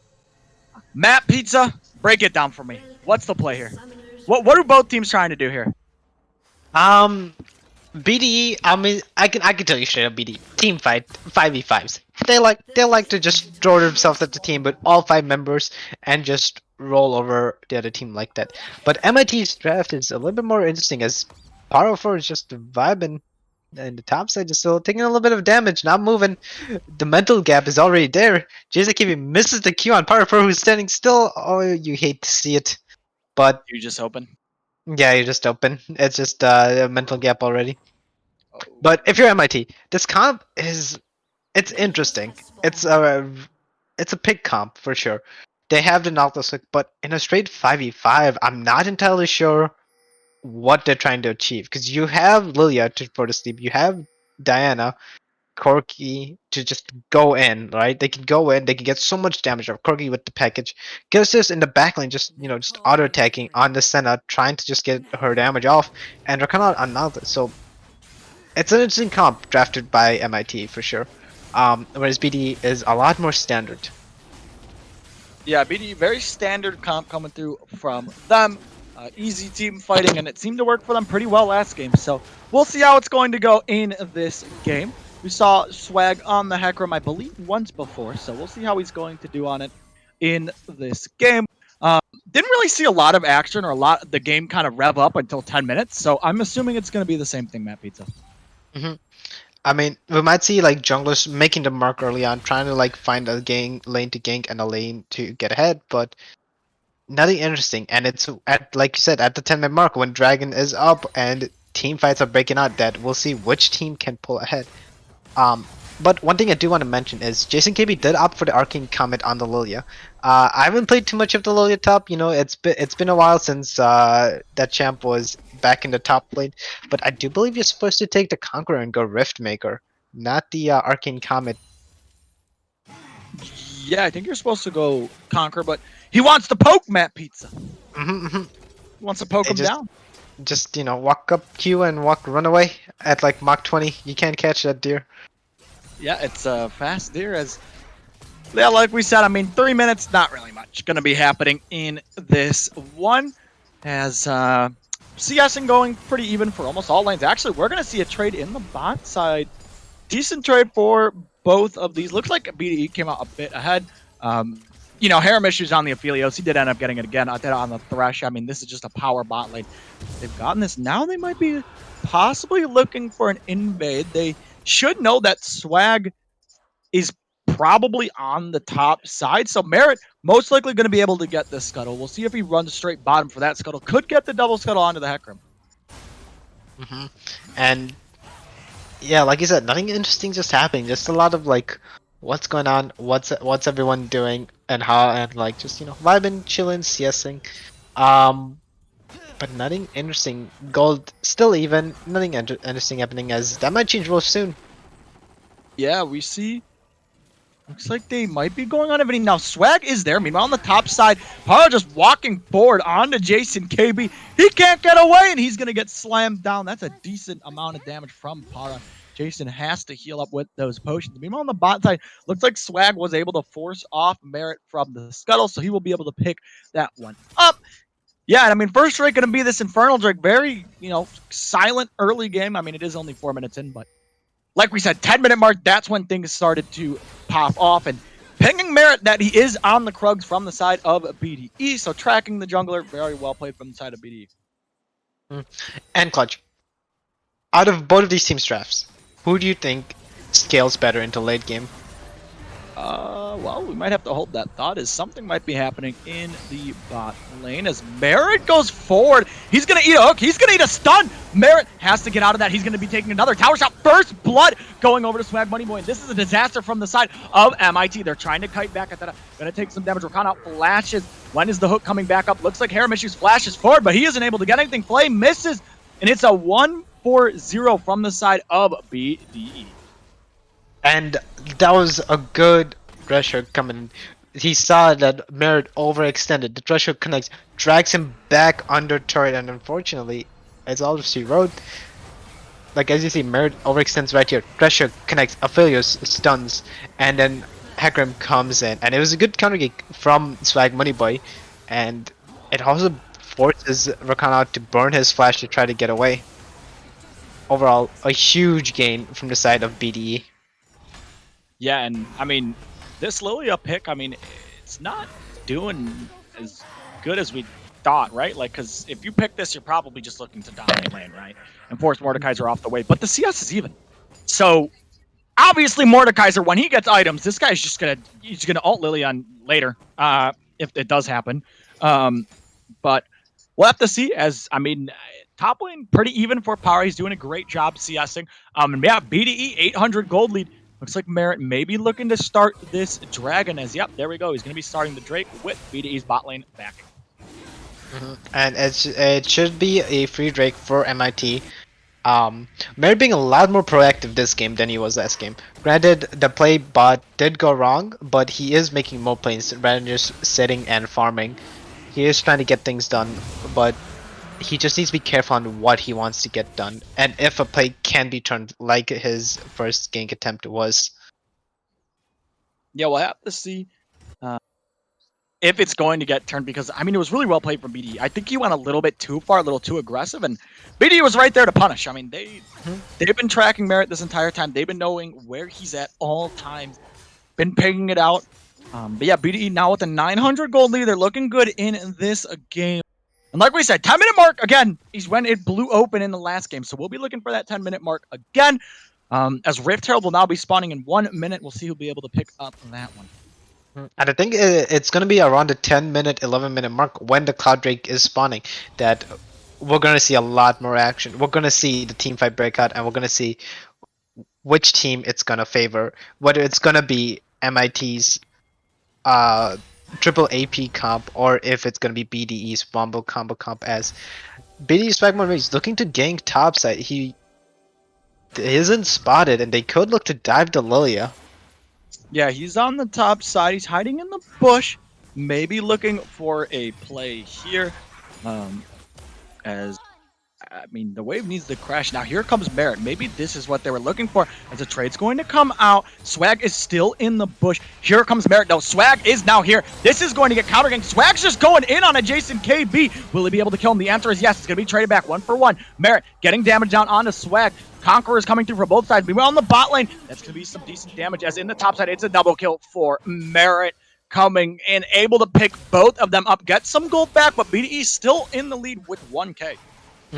And that was Wait never a mind. minute. Never mind. The hook is going to land. That's the play coming through. I thought really, really far forward. He's going to get ignited. Haramishu's running forward onto Rakan out. Will he be able to find the kill? Rakan out has no flash. There is no heal. Now TP going to be coming through from the Lilia. They need to get out of town. Ateta does have the flash. Jason KB going to throw out the ball. He hits them both as now he's going to get hooked. He's going to get brought in onto Haramishu's. Haramishu's kiting so well. He'll find up one. Now he's going to be looking for Killister. He's going to land it. Come through. This is why you don't give this man Aphelios, and he just outplays them both 3-0 in this game. And unfortunately, MIT having a good play in the top side just throw it on the bot side TP. It was unfortunate. We gotta take a look at this again. I did a huge hook onto Rakan Aphelios. Just look at him stacking the chakram, doing Aphelios things, and just look at that. Look at the chakram skill. Lantern connects, comes in. Lilios doesn't have to sleep. The E does connect onto both of them. Ateta sacrifices the life for the stun. Aphelios just kiting the chakram, the ulti. Just look at them. Look at all the chakrams, and then the Q connects, and then that's all she wrote. Haramish is looking amazing on this Aphelios right now. Yeah, and like you were saying, he looks beautiful on this Aphelios. Like that was so well played. I give him some props as. Now we're going to be looking into the top side. We're going to be ganking Pro 4. Doesn't have the ultimate. He should just be going down in this one. Or will he be actually? That's going to be the Moonfall going to be coming out. And yeah, he will fall to Merit. And, you know, obviously the Aphelios is playing that exceptionally well. Now 3-0, super strong in this game. MIT, though, they are answering on the top side of the map with the Rift Herald. And unfortunately, to kill the Mordekaiser, they had to burn quite a bit of things. They burned the Senna Orb. They burned the Diana ulti. So, Mordekaiser is not going down without a fight. He's just always bottling. Yeah, and here we go. Rakan out. Gonna have to flash. Gonna get rooted. Take some damage, but he will stay alive. That's the heal. And the flash burned from the side of MIT's bot lane. And it's just been the show from the side of BDE's bot lane. They've just been steamrolling. And now they might be looking for a dive potentially. Swag Bunny Boy is gonna be jumping in. Ult hasn't come down though. The hook will land onto the Nautilus. Nautilus will fall. Swag might get traded back as, yeah, he does go down. Bit of a disaster coming through from the side of BDE. And on top of that, MIT did get top turret. And honestly, the the hook's gonna land actually. That's gonna be the root coming through. Killistera doesn't go down. Double kill from Merit. 5-1 on the Diana. He just got the shutdown onto Aphelios. And that is so huge. Merit stepping up big in game number 2. And this Diana pick is, honestly, it's gonna be what answers the Aphelios pick. Aphelios, he's gonna try to get his damage up, but unfortunately, Diana, Moonfall, just right there, and then Aphelios is just gone. So, if you're BDE right now, this game is looking a lot scarier than it did in Game 1. Game 1 was a nice and easy stuff, but right now, you're dealing with a 5-1 Diana. And Corgi's just there vibing as well. Like, once late game comes, Corgi's package is gonna mean so much. As second dragon, the Cloud Drake, is most likely going over to MIT. It looks like MIT going to be able to get this dragon. And MIT, you know, it was looking a little dire, but with all that gold, they were able to funnel into the top lane, getting that tower. And then obviously Merit getting that double kill on the bot side was just massive. And they might be looking for a play onto BDE's bot lane. Looks like nothing is going to happen in this one. MIT finally in the lead. This is the first, or not the first time actually. TFA was in the lead one game and lost. So I was about to say, this is the first time they've been down, but it's not actually the first time. Merit does need to be careful now. He has a big bounty, and if that heads over to the Aphelios, it could be very scary. So he needs to be careful here in this game. He has almost all the gold for his team. And honestly, with holding most of the gold, it also holds most of MIT's hopes of winning the game, right? Like, so many of the team fights are gonna hang on whether Diana is gonna be able to get the Moonfall off to the Aphelios, able to take the Aphelios out of the equation, out of the fight, and just, you know, do Diana thing, just burst them down, just do so much damage.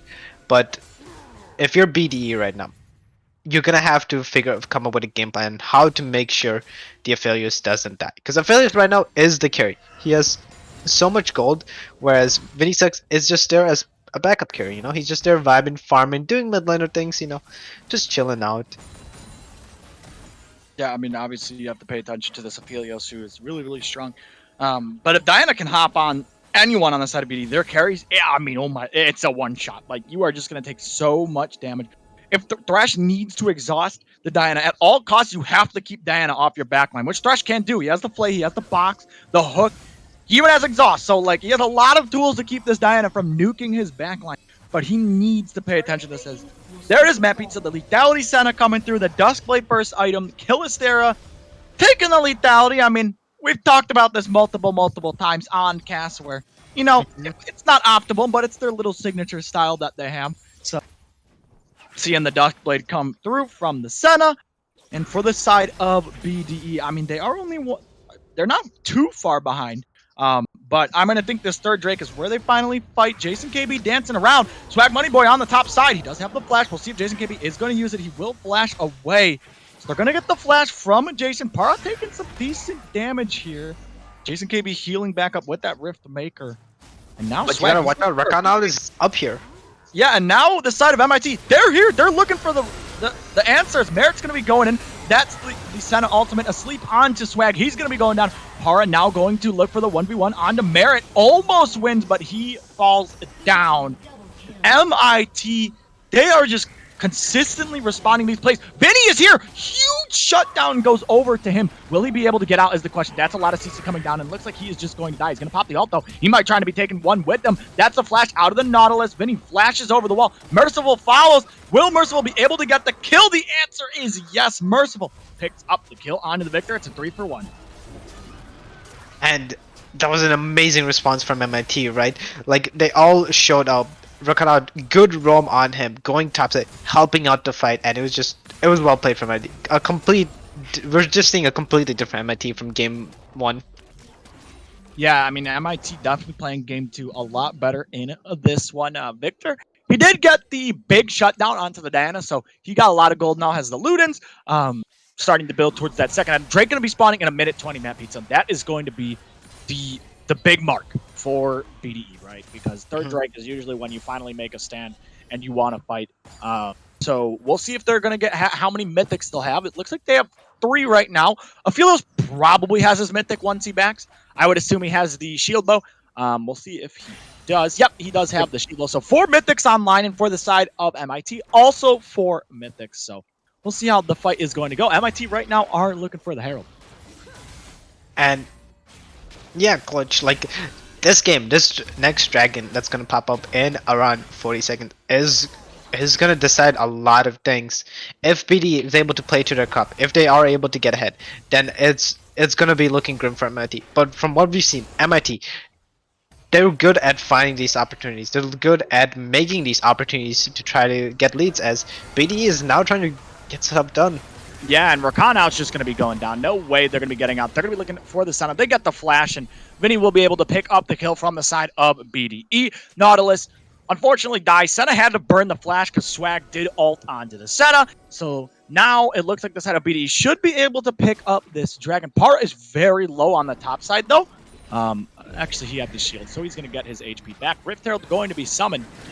It might look like MIT maybe wants to contest this one. They have the package. They have merit. BDE's backing off. I mean, MIT, this is a 3v4. This is the 3v4, but it's a 3v4 that MIT might want to take. And here we go. Merrick going to be going in. The Moonfall only lands on the 1. It's not enough damage, but look at the Corki getting so much damage down. That's 2. That's 3 from the side of BD. Your MIT. A lot of damage goes down from Merrick, but it's just not enough, as that's 3 dead from Big Duck Entourage. They did get the Drake. They're going to lose mid tower, though. And it's a 3-for-0, so MIT getting more gold in their pocket. Unfortunately, BD did manage to take away the dragon from MIT, but MIT decided to just take away the players from BDE, as the Moonfall didn't connect, but just the quirky damage came in.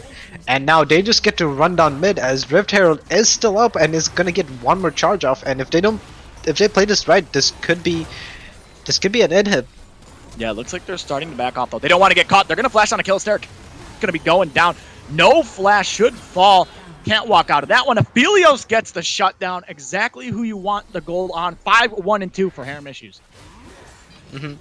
And, like, BD isn't going down without fight. They're trying to find ways. They're trying to look for the picks, trying to get back in, as Paro might have just overextended himself. Yeah, and here we go. This is going to be a fight. It's going to be 4v5. No Senna. It's all on the Corki. How much damage can he do? Merit. Moonfall is going to be coming down. It's not going to be enough. That's going to be 1 going down. That's going to be 2 going down. Double kill for Power 04. This is the throw from MIT. Rakan out. Can't get out of this one. He will fall in the end. And that's just a bunch of gold put back into BDE's pockets. The overextension from the side of MIT. And with that overextension, the Mordekaiser has so much gold. He's getting so much value, and look at that, Clutch. The gold just completely filled now. Or did it? Actually, never mind. I guess it's still in MIT's favor. It's just a huge dent in it now. Oh, and there goes Killistera again. Gets hit by the hook, falls again, and now the PD is up in gold. You know, this might be a banger of a game. This might go into you know, the 40-50 minute mark. So that'll be that'll be fun to cast as. Yeah, Killistera getting hooked. The Thresh at Data on point today. These hooks, they're so nasty. They're so important to getting the kills as more fighting in the top lane. Yeah, that's a flash forward. Jason KB actually just kind of going to kite this one out as Mordekaiser gets put to sleep. Funny animation. Jason KB stays live. He also does get the flash from Para. Meanwhile, Vinny, you've got the whole team coming for you. You better run, buddy. We'll see if he's going to be able to get out. Merrick gets stunned up. Rakan is still looking at, but Thresh is there to save the day, and he'll be able to walk out of that one. Yeah, just living, you know, just vibing. Nothing too crazy. Good W coming in from Vinny Sucks, right? Was able to stop the Diana from going onto him. And yeah, Baron is coming up. Baron is spawning right now as both members of BD, the Thresh, and the mid laner backed on the bot side. Everyone's backing right now, so nothing interesting happening just yet. Yeah, and Drake gonna be spawning in a minute 45. If we see a team fight, if the team fight's decisive for one team, enough. That's the Baron, and that just cracks open the game, right? And that's where the game's going to be decided. The game's very close right now. I'm assuming this Drake that we're going to see, the fourth Drake, is just going to be fought over. There's going to be a team fight, and we'll see what's going to happen. Corki is pretty big. So is the Diana. So they do definitely have the combo if they do go for it. But if they get jumped on, if their backline gets tagged, I mean, they are going to get blown up. I mean, Victor's very, very strong. Obviously, Aphelios now 2 items. Is now in the bot lane. They're looking to catch out these two. Rakan out is here, though. This is going to become a 3v3 very quick. Merrick going to be going in. That's going to be the Moonfall coming down. Decent amount of damage, but it's not enough as he's just going to fall. Even with the Senna ultimate, they cannot find a kill. And Merritt dies yet again. And with Merritt gone, the BDE is just looking for the Baron. They're going up or not. They're just looking to set up for Dragon then. My bad. But Matt Pizza Gap. with that, they get they get Dragon set up. They're cleaning out the vision, cleaning out what's trying to set up vision for themselves as Merit is still going to be dead. And unfortunately, they need one more pick like this. Now, granted, MIT did burn the Senna ulti and did burn the Moonfall from Merit. So, in terms of ults, they're looking pretty good. They do still have the death from Para, and they still have Haramish's whatever Aphelios' ult is called. Yeah, Matt Pizza. You don't know the name. Yeah. That's gonna be. Yeah, and so that's gonna be Corki just getting caught. Has to use the ultimate. Will get, or not the ultimate. The package will get out of that one. Now doesn't have the package for the Drake. Lilia's TPing though, really deep for it. It is warded, so they know where Jason KB is. Para zoning out Merit. They're just gonna try to burn the Drake as Para gets so much damage onto Merit. Merit might just be going down. He just dies before even using the Moonfall. Now Para's walking forward. He wants more. He wants Killistera. Merciful. It's a split fight on all fronts. Almost impossible to catch. It's a support 1v1 versus Rakan out. Looks like they're both gonna get out of that one. But with the side of Merit dead, maybe BDE wants to walk to this Baron, and it looks like the answer is they're not going to. Teta is going to take some damage from the Lilia, and BDE just able to pick up the Drake and a free pick. And that was a really good job on part, forcing Merit to stay away from the pit, forcing him, not letting him get the Moonfall off.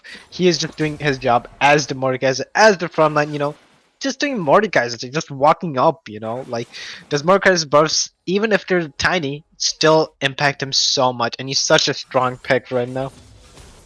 Yeah, Mordekaiser is very strong in this one, and Yeah, I mean, BD with the 2K gold lead doesn't really mean too much. The game is probably gonna, start to slow down. It's just gonna be farming, um, and playing towards the objectives with the Baron up. Maybe we'll see a skirmish around Vision for the Baron, but otherwise, yeah, I mean, it might not be too much. One pick though can lead to the Baron, so you definitely need to be very, very careful. Game two, I mean, BD with a win here, you go up 2-0. You're looking good. MIT could even up the series. It would be massive for them. Don't want to go down 2-0, or you start getting flashbacks of last finals. You know what I mean? Oh no, Gonna get some PTSD or what? some of that PTSD as Power 4 Death Realm Jason. Yeah, Jason in the Death Realm just dies. He just goes down, and now Merritt, he's stuck. He has the flash though, and we're gonna probably see a fight happen. The Flay gonna be coming through. That's the Moonfall going down. Does a decent amount of damage with the setup, but I just don't think it's enough. Hermit uses now their nice flash out. That's one. That's two. Looking for the third. Will Swag be able to get it? He's trying. He has the ultimate. He's just gonna run him down, and that's Rakan out dead. And with Rakan out dead, it looks like that's gonna be the Baron for the side of B. And that was just well played on Para, just knowing how much damage he does, knowing how much damage Diana does, and he's able to just play around with it as in the 1v1 takes out Jason KB. Ateta comes in, Merritt is in such an awkward position now as he's in the bush between two people, and yeah, just Paro for his damage on the Marcus is insane. Just look at this guy. Look at the Q, boom! 500 damage. Aphelios manages to stay alive as well, and Rakana just goes down. Meanwhile, Killstar is in the mid lane, so it seems like a lot of miscommunication coming in from MIT, right? Like, there were only a few people top. Killstar didn't rotate, so a lot of things that MIT needs to work on if they want to catch up in this series. Yeah, if you are the side of MIT, right, you had the lead. You were looking good, and then you just continuously get caught. I mean, you were hoping, right, Lilia's going to get ahead. We funnel all the gold into the Lilia, but Mordekaiser's just killing everyone. And he got put behind. Like, that cannot happen. You funnel your gold into Lilia, and now Mordekaiser is 2 levels up on Lilia. He's level 15. Lilia's level 13. And, you know... that just can't happen realistically. If you're funneling your gold in your top laner and then he gets ahead and then just goes down 2 levels later in the game, like, it's not a good look. But the good news is, obviously, Merciful Crow been playing exceptionally well in this series. Like, they have been playing so well in this mid lane. They've been neutralizing Vinny, which is impressive, right? Like, Vinny has been looking really, really good. As now Merritt may be looking for a play here. He has the flash ult. Maybe this is the time for him to go. He spotted out on a ward though. And that's going to be it of that one. BD just looking to siege. They do have the Baron minions, and they don't need to do much right now. They can just let the Baron minions do their thing, and they can just vibe out as basically he's doing just Lilia things. Yeah, and now actually we're going to see a fight begin. That's going to be the hook. Power just 1v1's Lilia yet again. Fight going to be going off. That's going to be one going down from the side. Now, Swag Moneyboy going to be taking some damage. Aphelios Salt! Look how much that did. Oh my god! They almost all went down. That's going to be one. Swag will pick up the kill. Now Merciful Crow going to be dashing out of that one. And overall, it's going to be a 2-for-1 for the side of BDE. As in the top lane, the Mordekaiser was able to 1v1 the Lilia. And Lilia did fall, and it's just constant fighting now. BD with the Baron buff, making good use of it, setting up for the dragon that's spawning, and they'll just get it. And the one thing I do want to mention, Clutch, is the fact that Merritt was 5-1 and the Diana is now officially 5-6. Yeah, and here we go with the package. Maybe this is the fight. As you can see, Para just slams down on Killis there. That's the ult going to be burned. Lots of damage going to be coming through. Low health on the side of BDE. Para in the back line just slapping Killis there. Corki going to be going for it. Just gets deleted by the disintegration ray. Jason KB going to be flashing in the pit, but I don't know if you can do anything there. He's just going to go down, and it just looks like tilt plays from MIT, and they just get 4-for-0. That Para 0-4 on the Mordekaiser. Just bopping Killis there. It lands 1 Q, and you're just dead. And it was like you said, Clutch, like MIT was so desperate at trying to get the dragon. Everyone just flashed over the wall in an attempt to try to get the dragon, try to get anything. And unfortunately, they didn't get anything out of it. As the replay comes in, and we see Merritt was able to get the Moonfall off onto Aphelios, but unfortunately, BD Swagman is able to offset it. Merciful flashes forward, but is unsuccessful. Jason KB flashes forward, tries to get the sleep off, but it's too little, too late as Soul Point goes over to BDE, and BDE now have an 8k gold lead, and they are looking terrifying. Shutdowns across all the board. XP. Paro, level 17. He is 2 levels above Vinny Sucks and 3 levels above the highest leveled member on MIT. And Clutch, MIT needs to go back to the drawing board because whatever they were doing in the early game, early to mid game, worked really well. But unfortunately, once it became late game, it started falling apart. Yeah, and I mean, this Mordekaiser level 17, man. This guy got camped, by the way. Like, he was the one who lost his tower, was down, was like, everything was thrown at him, and now he's raid boss and 1v9. As we see, Barrett going to be going forward. Hook is going to miss. So Barrett will be able to get out of that one, take some damage, but yeah, for the side of Like, BDE, super strong in this game. Matt Pizza is the raid boss. yeah, like you said, Clutch, like he was camped. He was just the weak side. The weak side police came from him, and unfortunately, he got bailed out big time. And now he's just living the life. Yeah, I mean, And mhm. I mean, BDE. I mean, they've just looked good. I mean, their early game, this game was it was a little shaky, but they have come back through that mid game macro that they have, and now you go up 2-0, right? And Mhm. only one more game, and you're the champions. They would have had a perfect run through the playoffs. The third seed from Solari, Matt Pizza, perfect run in the playoffs. It's just you can't even predict that. Sure. It's really hard to see, but Clutch, it's not over yet. The Nexus still hasn't exploded. There's always a chance MIT is able to come back. There's always a chance BD's internet goes out. Like there are, always Oh, the uncertainties that happen. So you never know. yeah, and Para, he's just taking everything. He says, you know what, this is mine. This wave's mine. These Raptors are mine. Yeah, I'm just gonna take everything. Nobody can stop me anyway. You better set your entire team, and even if you do, I'm gonna trade one for one. Like, this guy is so massive in this game, and now it looks like BDE gonna be starting up the Baron. And there's not much that MIT can do. They just have to go for the miracle play right now, as Merit is just trying to walk in. Yeah, they try to walk in, but there's a Victor there. It's a little tough, and now it looks like BDE just want to turn in this one. That's one going down. Now meanwhile on the side, Para is 1v1ing Merit. It is going pretty well. That is the slap down. Oh my god. Merciful Crow will die too. Double kill. Killistera gets hooked, will die also, and that's going to be the game. Haramish used flashes forward. He wants the kill. Oh, it's going to go to And Vinny it's gone over to Vinny. with the death ray, and BDE will take game number 2, Matt Pizza. And Clutch, if you're MIT, I kind of think you do have to ban the Mordekaiser. I mean, granted, no one opted to pay the Mordekaiser QSS tax this game. Not a single QSS in sight. So, if you're MIT, you're down 2 games. You're looking for the miracle. You're looking to reverse sweep BDE.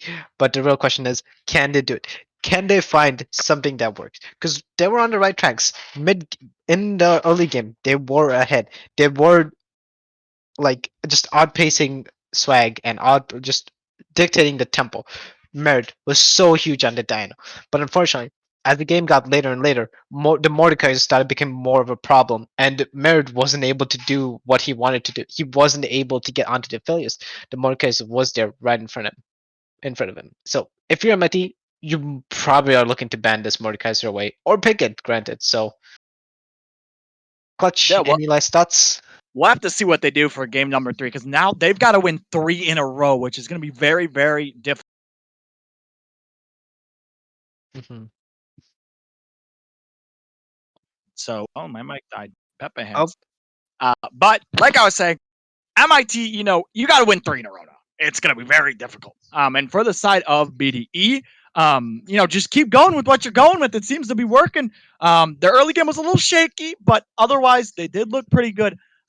So definitely need to pay attention to that. We're going to go to a short break. When we come back, game number 3, BDE versus Monkeys in Training.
It's what they all say when they see me pouring some more.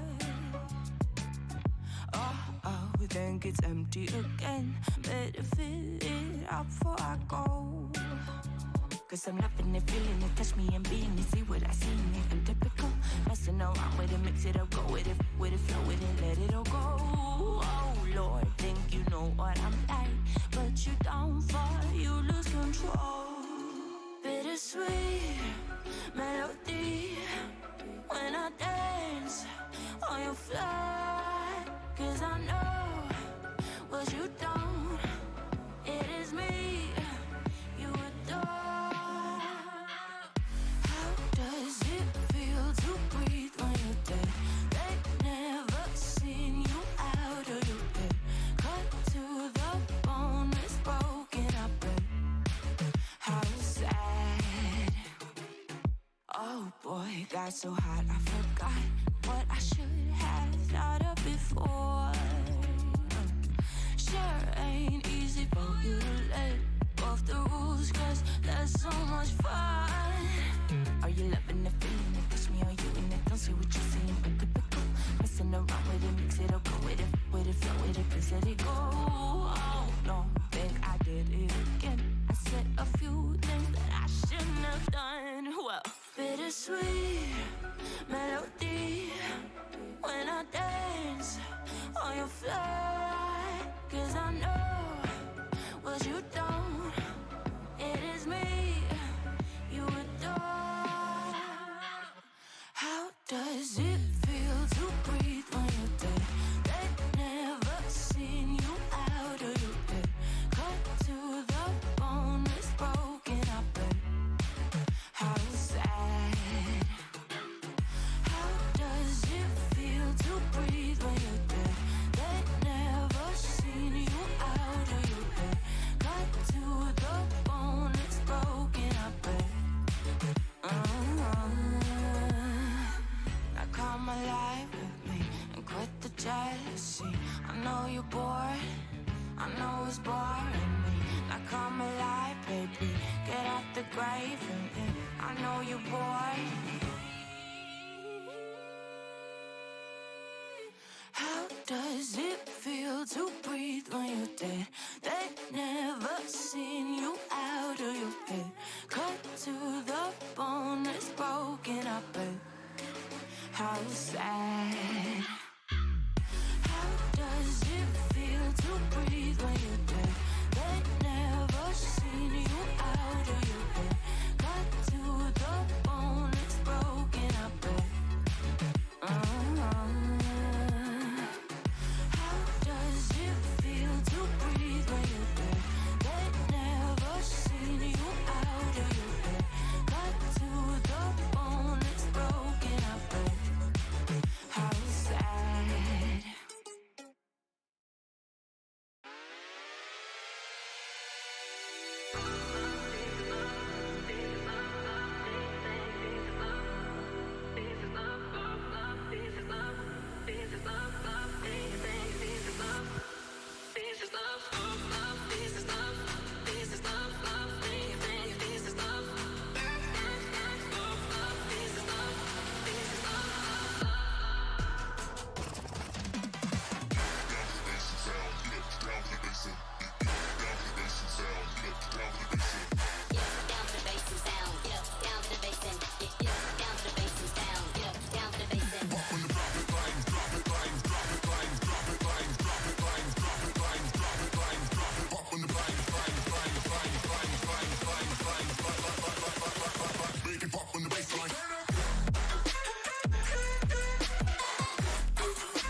got a premonition, I'm dreaming you and I. All my darkest fears are coming outside. We got a billion races, we got this melody, and you can trust me, baby, we got everything. Call me whenever you feel alone, babe. And when you need to cry, I'll be by your side. Call me whenever you need someone, babe. And when you need to escape from 1,000 fires, I'm gonna kiss you wherever you are. And I'm gonna miss you, I will never lie. Call me whenever you need someone, babe. We're running in the jungle of love.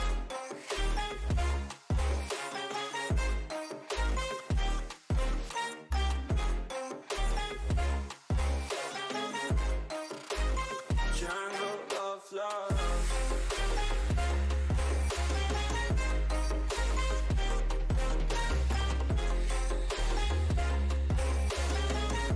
We're running in the jungle of love. Listen to my conditions, I got you on my mind. You were stuck in my head and I don't know why. We got a billion races, we got this melody, and you can trust me, baby, we got everything. Call me whenever you feel alone, babe. And when you need to cry, I'll be by your side. Call me whenever you need someone, babe. And when you need to escape from 1,000 fires, I'm gonna kiss you wherever you are. And I'm gonna miss you, I will never lie. Alrighty, hello everyone, and welcome back to BDE versus MIT game number 3. BDE up 2-0 in the series. One more, and they will be your champions for EDL. MIT needs to pull off the reverse sweep to win this one. Draft this started. Matt Pizza, what are you looking for? I mean BDE. I can kind of expect what to look for, right? They like the Mamba come up, like the team fight, so you know, nothing crazy there as we see. And ban wise, probably gonna look to ban out Merit, right? Just take him out of the equation, and it'll be good. As MIT with the Aphelios ban, finally respecting it enough to get rid of it. Big Dog Entourage, obviously blue side. They got first back. They banned the Kindred away from Merit, and Yeah. honestly. Big Duck and we can probably see more jungle bans coming in, yeah, like the Viego, and MIT decides to ban away Diana. Yeah, we see MIT banning out the Diana. BDE doesn't change the bans, they keep it the same. Aphelios, Diana, and we'll see what their next ban is going to be in this one. But I mean, yeah, BDE has just looked good the entire series. MIT has to come in with a plan for game number 3. Matt Pizza, what do you think the first pick here is going to be for BDE? For BD, honestly, I could see the Thresh being picked here again, because when BD was on blue side game 1, they did first pick the Thresh. Granted, the Aphelios was open that time, and this time it is not open, so could change, but that is what I'm feeling. Yeah, we'll have to see, as that's going to be the Mordekaiser are going to be banned away. And that's going to be the Thresh. They are comfortable just picking this blind from the side of BDE, which is pretty impressive for the support Atera.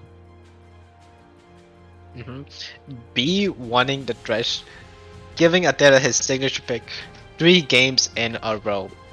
Let's see what MIT responds, because with the Aphelios ban, right, they can now look to maybe play towards bot side. Since Haramish's Aphelios is gone, he will be on a different ADC. They could try to coerce him into a certain ADC and, you know, try to go from there. But MIT looking to opt to pick the Graves for Merit, a really strong Graves. He did play it game 1 and had a lot of farm.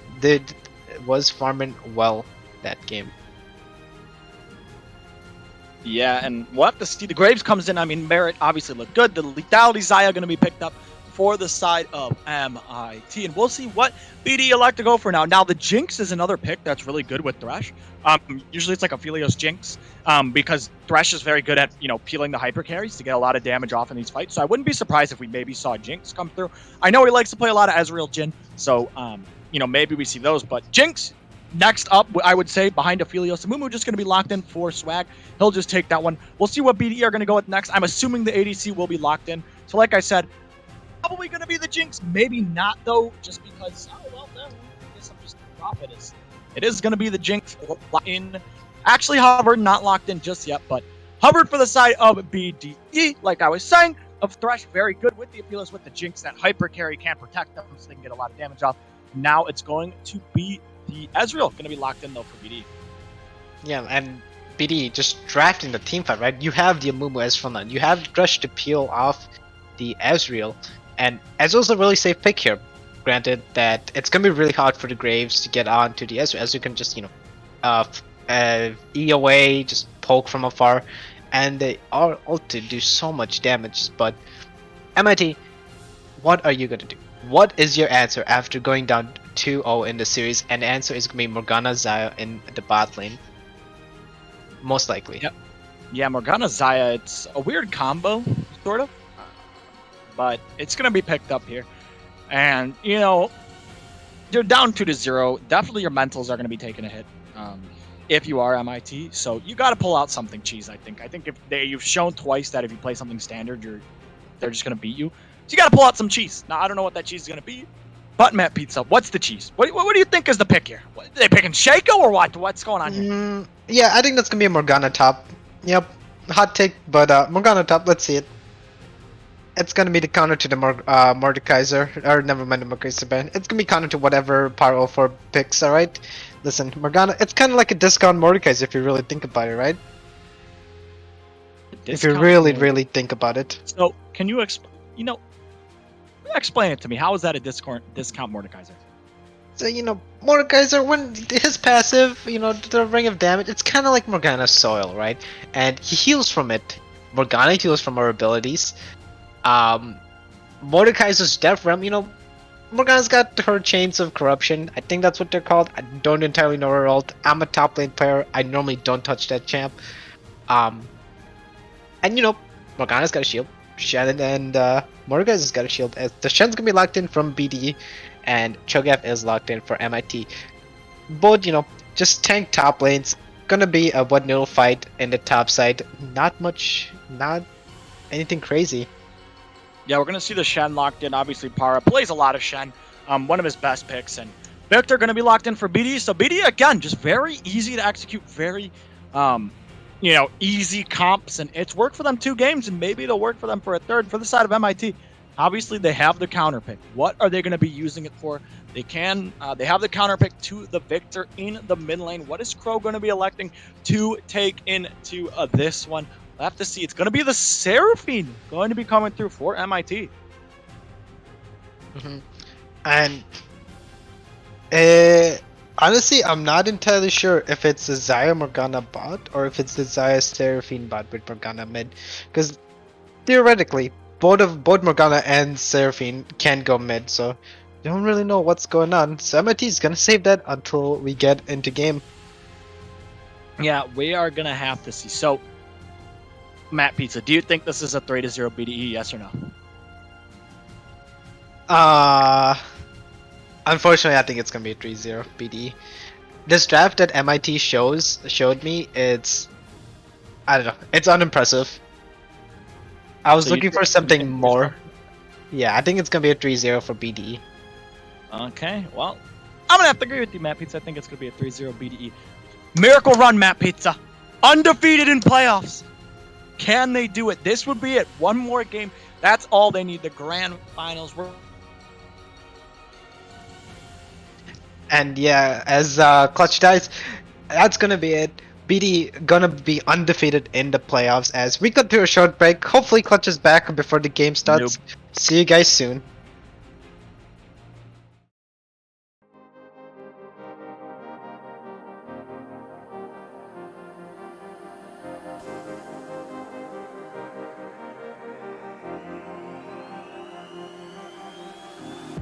I'm cutting dice. Look at these eyes. They're not here to please you. There was a time you could be mine before all that you put me through. I knew that you were trouble, but I let that you were bad. I'm living on this bubble and it makes you so mad. You can say hello, but I don't need you to like me. Don't need you to like me. Don't need you to like. You can watch me go, 'cause I don't need you to like me. Don't need you to like me. Don't need you to like. You can say hello, but I don't need you to like me. Don't need you to like me. Don't need you to like. You You can watch me go, 'cause I don't need you to like me. Don't need you to like me. Don't need you to like me.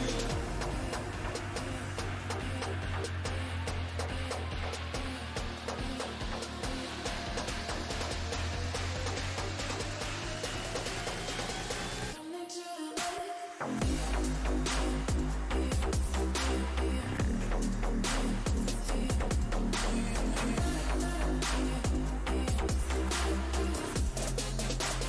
Don't need you to like me.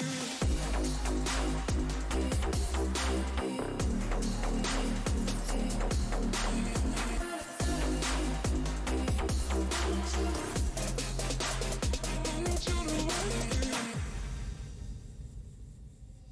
You can say hello, but I don't need you to like me. Don't need you to like me.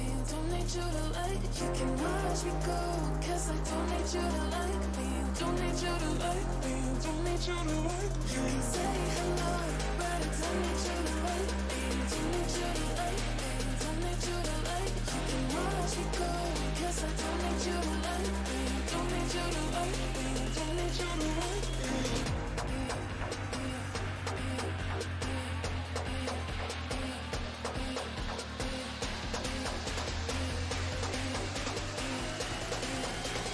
Don't need you to like.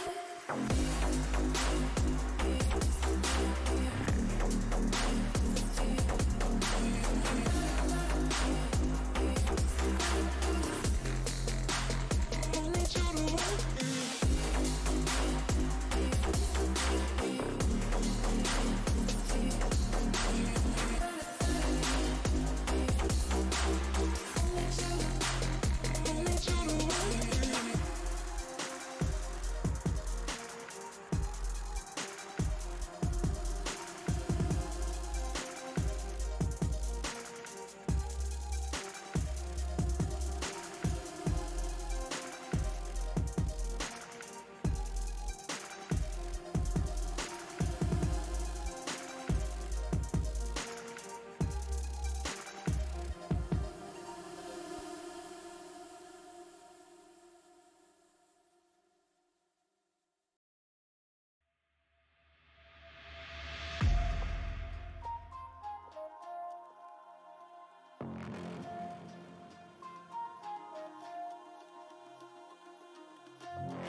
All right, we are back. BDE versus MIT, game number 3. BDE on the blue side, MIT on the red side. BDE is 1 win away from taking it all. Matt Pizza, this is it, Matt Pizza. One more win and it's all over. As we already see some trading in the mid lane. Both the teams are already going at it. Yeah, just I think this. Oh, the hook connects, but nothing's gonna be gained, unfortunately. I would have minded if the Thresh just press this key button again, 110. They're up 2 games. Maybe they just want to have fun this game. You know, make it a 4 game series and maybe No, lose this game. no, But please. yeah, clutch. This is it. Game 3. Final game for BDE. And if MIT wins this first game under path to victory. Um, but yeah, Swag Money Boy, Conqueror Mumu, one of his stable picks. Just, you know, a Mumu ults in team fights, just huge. Just turn the game around for them. We do have the Zaya Morgana bot lane with the Seraphine mid for MIT. And Clutch, what do you think we're going to see this game?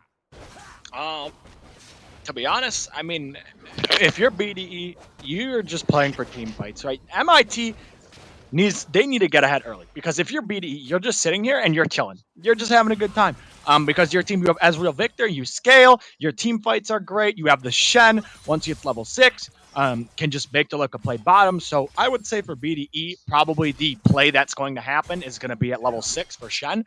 But I mean, there could be some solo bolos, some kills, just coming through from either of the teams. So I would watch out for that one. Jason KB on the Cho'Gath, a lot of sustain in lane. He should be fine, chilling in this matchup. And for the side of MIT, you need to get something done because obviously, past 2 games did not, look too hot. So you got to get something going. As that's already going to be Zai getting hooked into the play. Exhaust going to be coming out. Flash is already burning. Kills there, taking some damage. The ignite obviously is not there because Ateta did take the exhaust and Killster already has to burn the flash. Meanwhile, on the top side, 1v1 going through, and it looks like BDE winning out on these trades. BDE just bot side at least, that was a good hook coming from Ateta. And these hooks, they've been perfect all throughout the game. As Swagman might be looking to do something in the mid lane. Yeah, we see Swag coming into the mid lane, maybe looking for a play. Bandage toss, which nice sidestep from Merciful Crow. Does have to burn the flash in the end, so gank was successful. Meanwhile, on the top side, still some more trading going on. Lots of trading, actually, as the CS numbers are pretty low, so these guys are just smacking each other to death. And they don't want this to be a boring final game.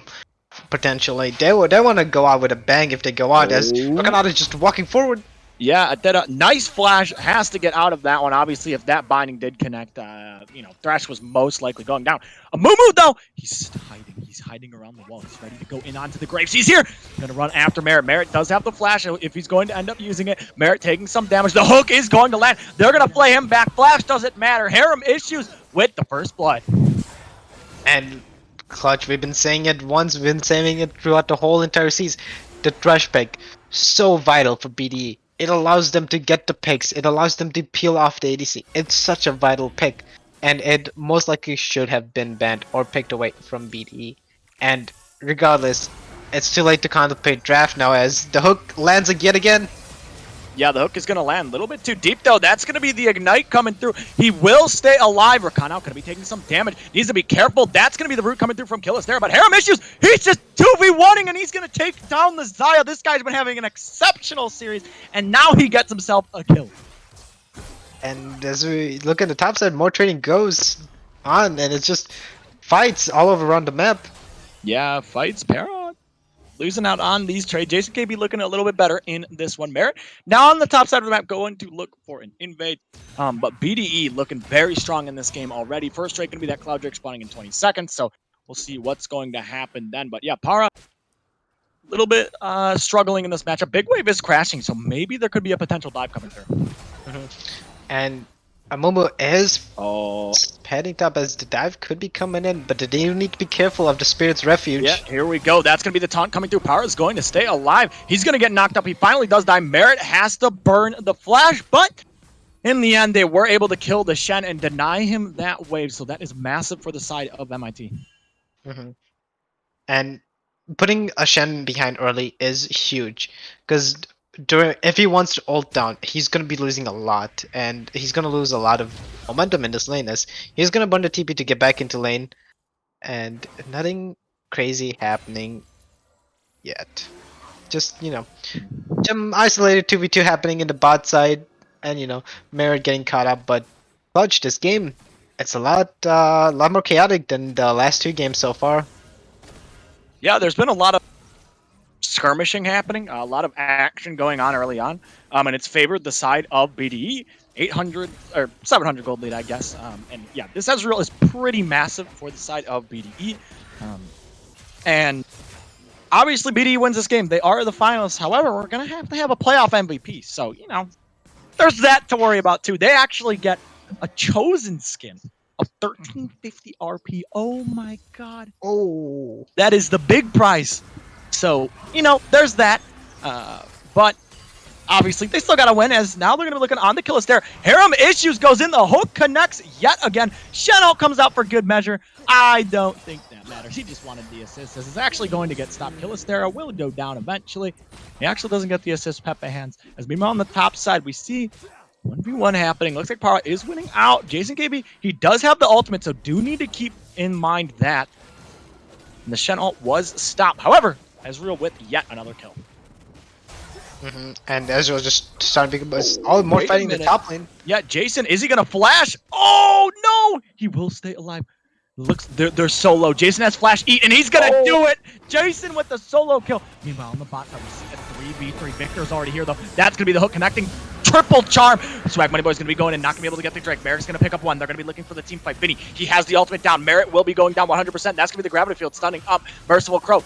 Now we'll see if they continue this one. The binding will land. They're gonna be looking to run for it at that super low. Will they be able to kill Vinny? Vinny's gonna take the lantern. He's gonna get out. Ezreal doing so much damage and fights all over the map. MIT able to pick up the Drake. Vinny able to get one kill in the top side. Solo Bolo coming out from Jason KB. And it was MIT and BD, although they were in a really dangerous spot, they did manage to scrape by with a kill.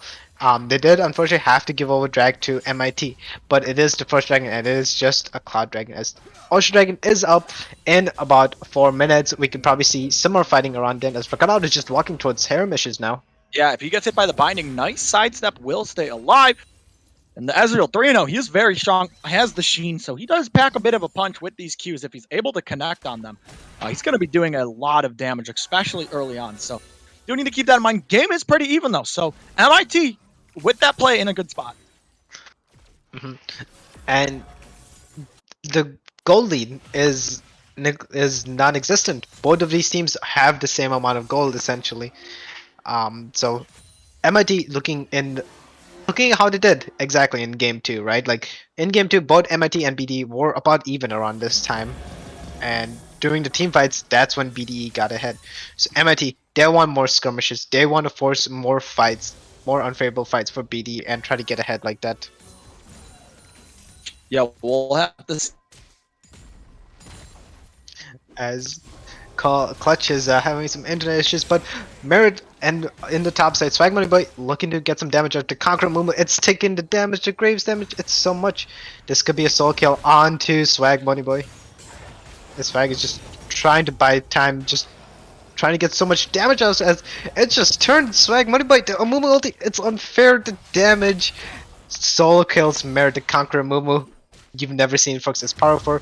Taking fight against Jason KB, but it's unfortunately not gonna be it. Jason KB isn't able to get the solo bolo onto par again. So many fights. Where's Clutch? Please. And there he is. What? As Ateta is here, looking to get to the kill onto Merciful. The stun with gravity field lands, and that's all she wrote. These scrims these small scrimmages that were happening for MIT's favor are now being turned into BD's favor as Powerful is dead again. Clutch, take it away. What do we see? What happened? I don't know because I wasn't here. So how do I know what we saw if I wasn't watching? Well, just you have the EL script. Pull it up. Just tell me what happened. Yeah, so I actually had no clue what happened, but it probably I would assume would be a Herald fight. And then what ended up happening is they just ended up dying. But Yeah, no. I didn't see it.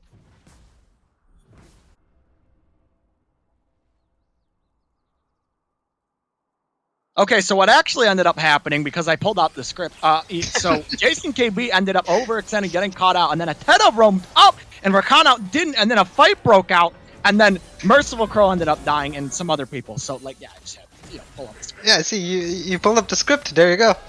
Yeah, definitely didn't just get told by the producer what actually happened. No, it's the EL script. I'm a prophet, of course.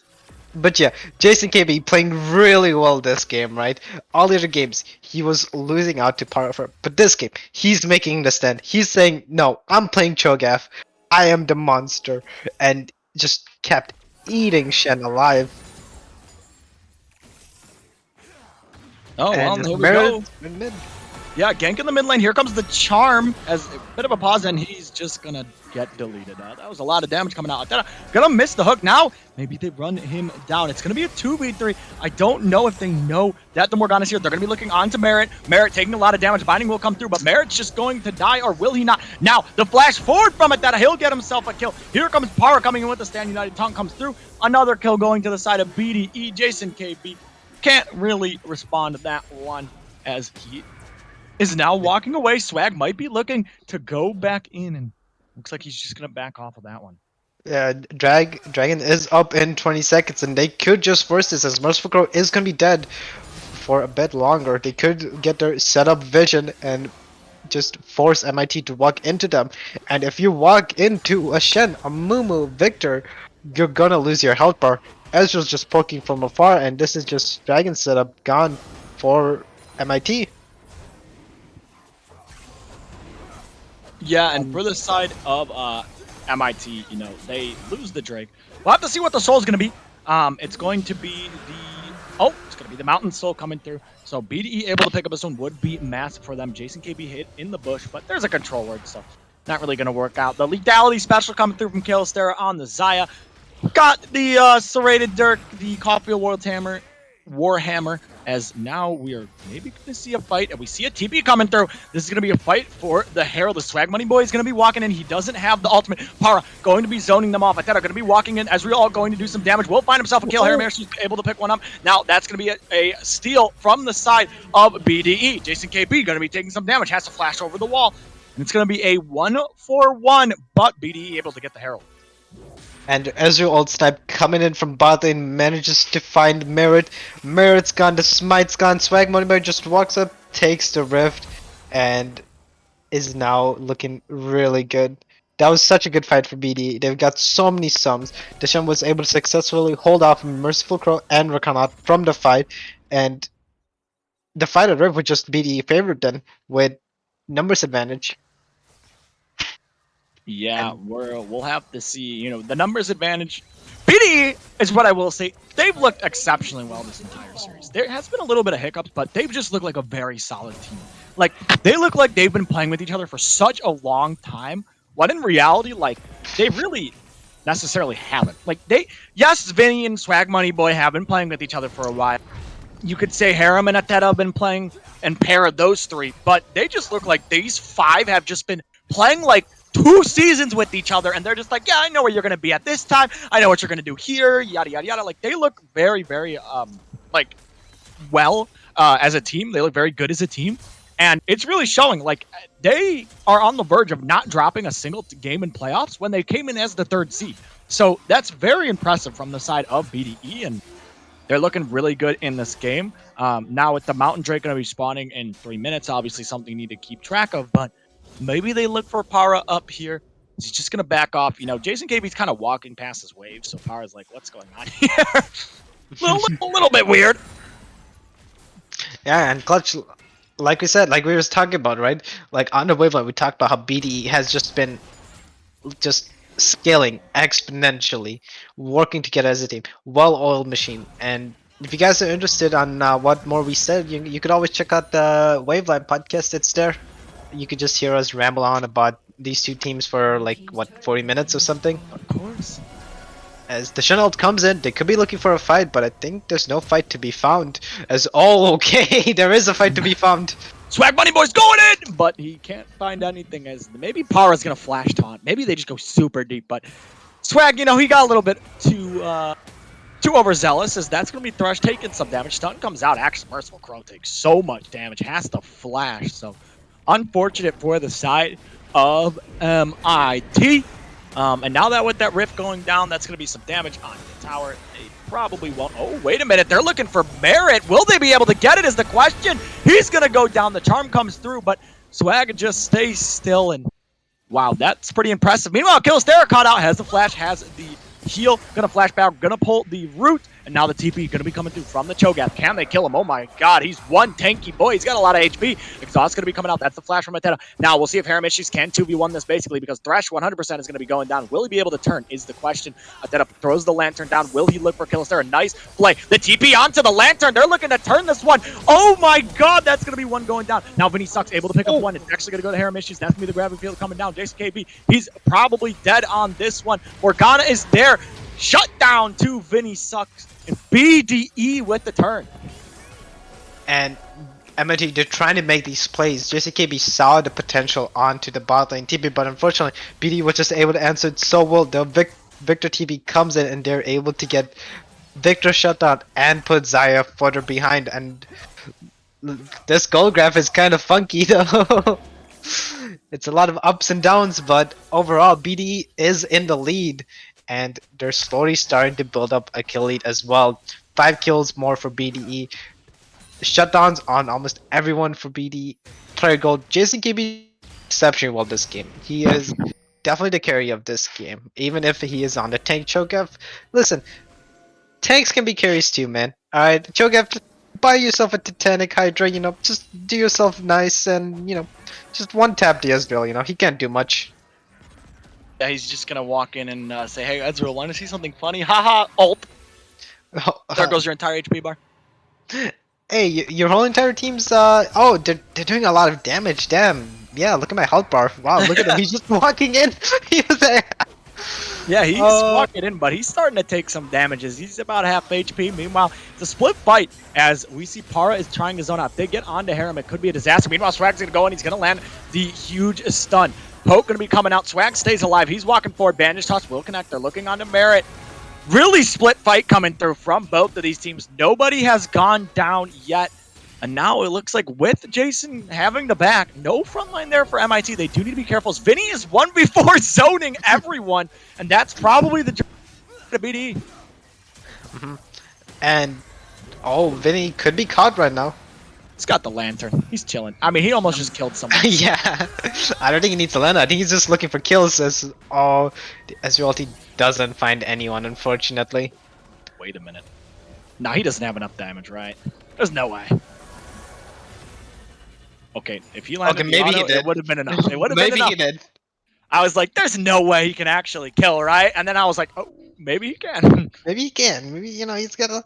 You know, this game, Para, he did pretty good on the Murkis. He's just chilling. He used up all of his mental fortitude. He just vibing on the Shen, man. You can just go top lane, just chill out, just farm. Press R when your team wants you to press R.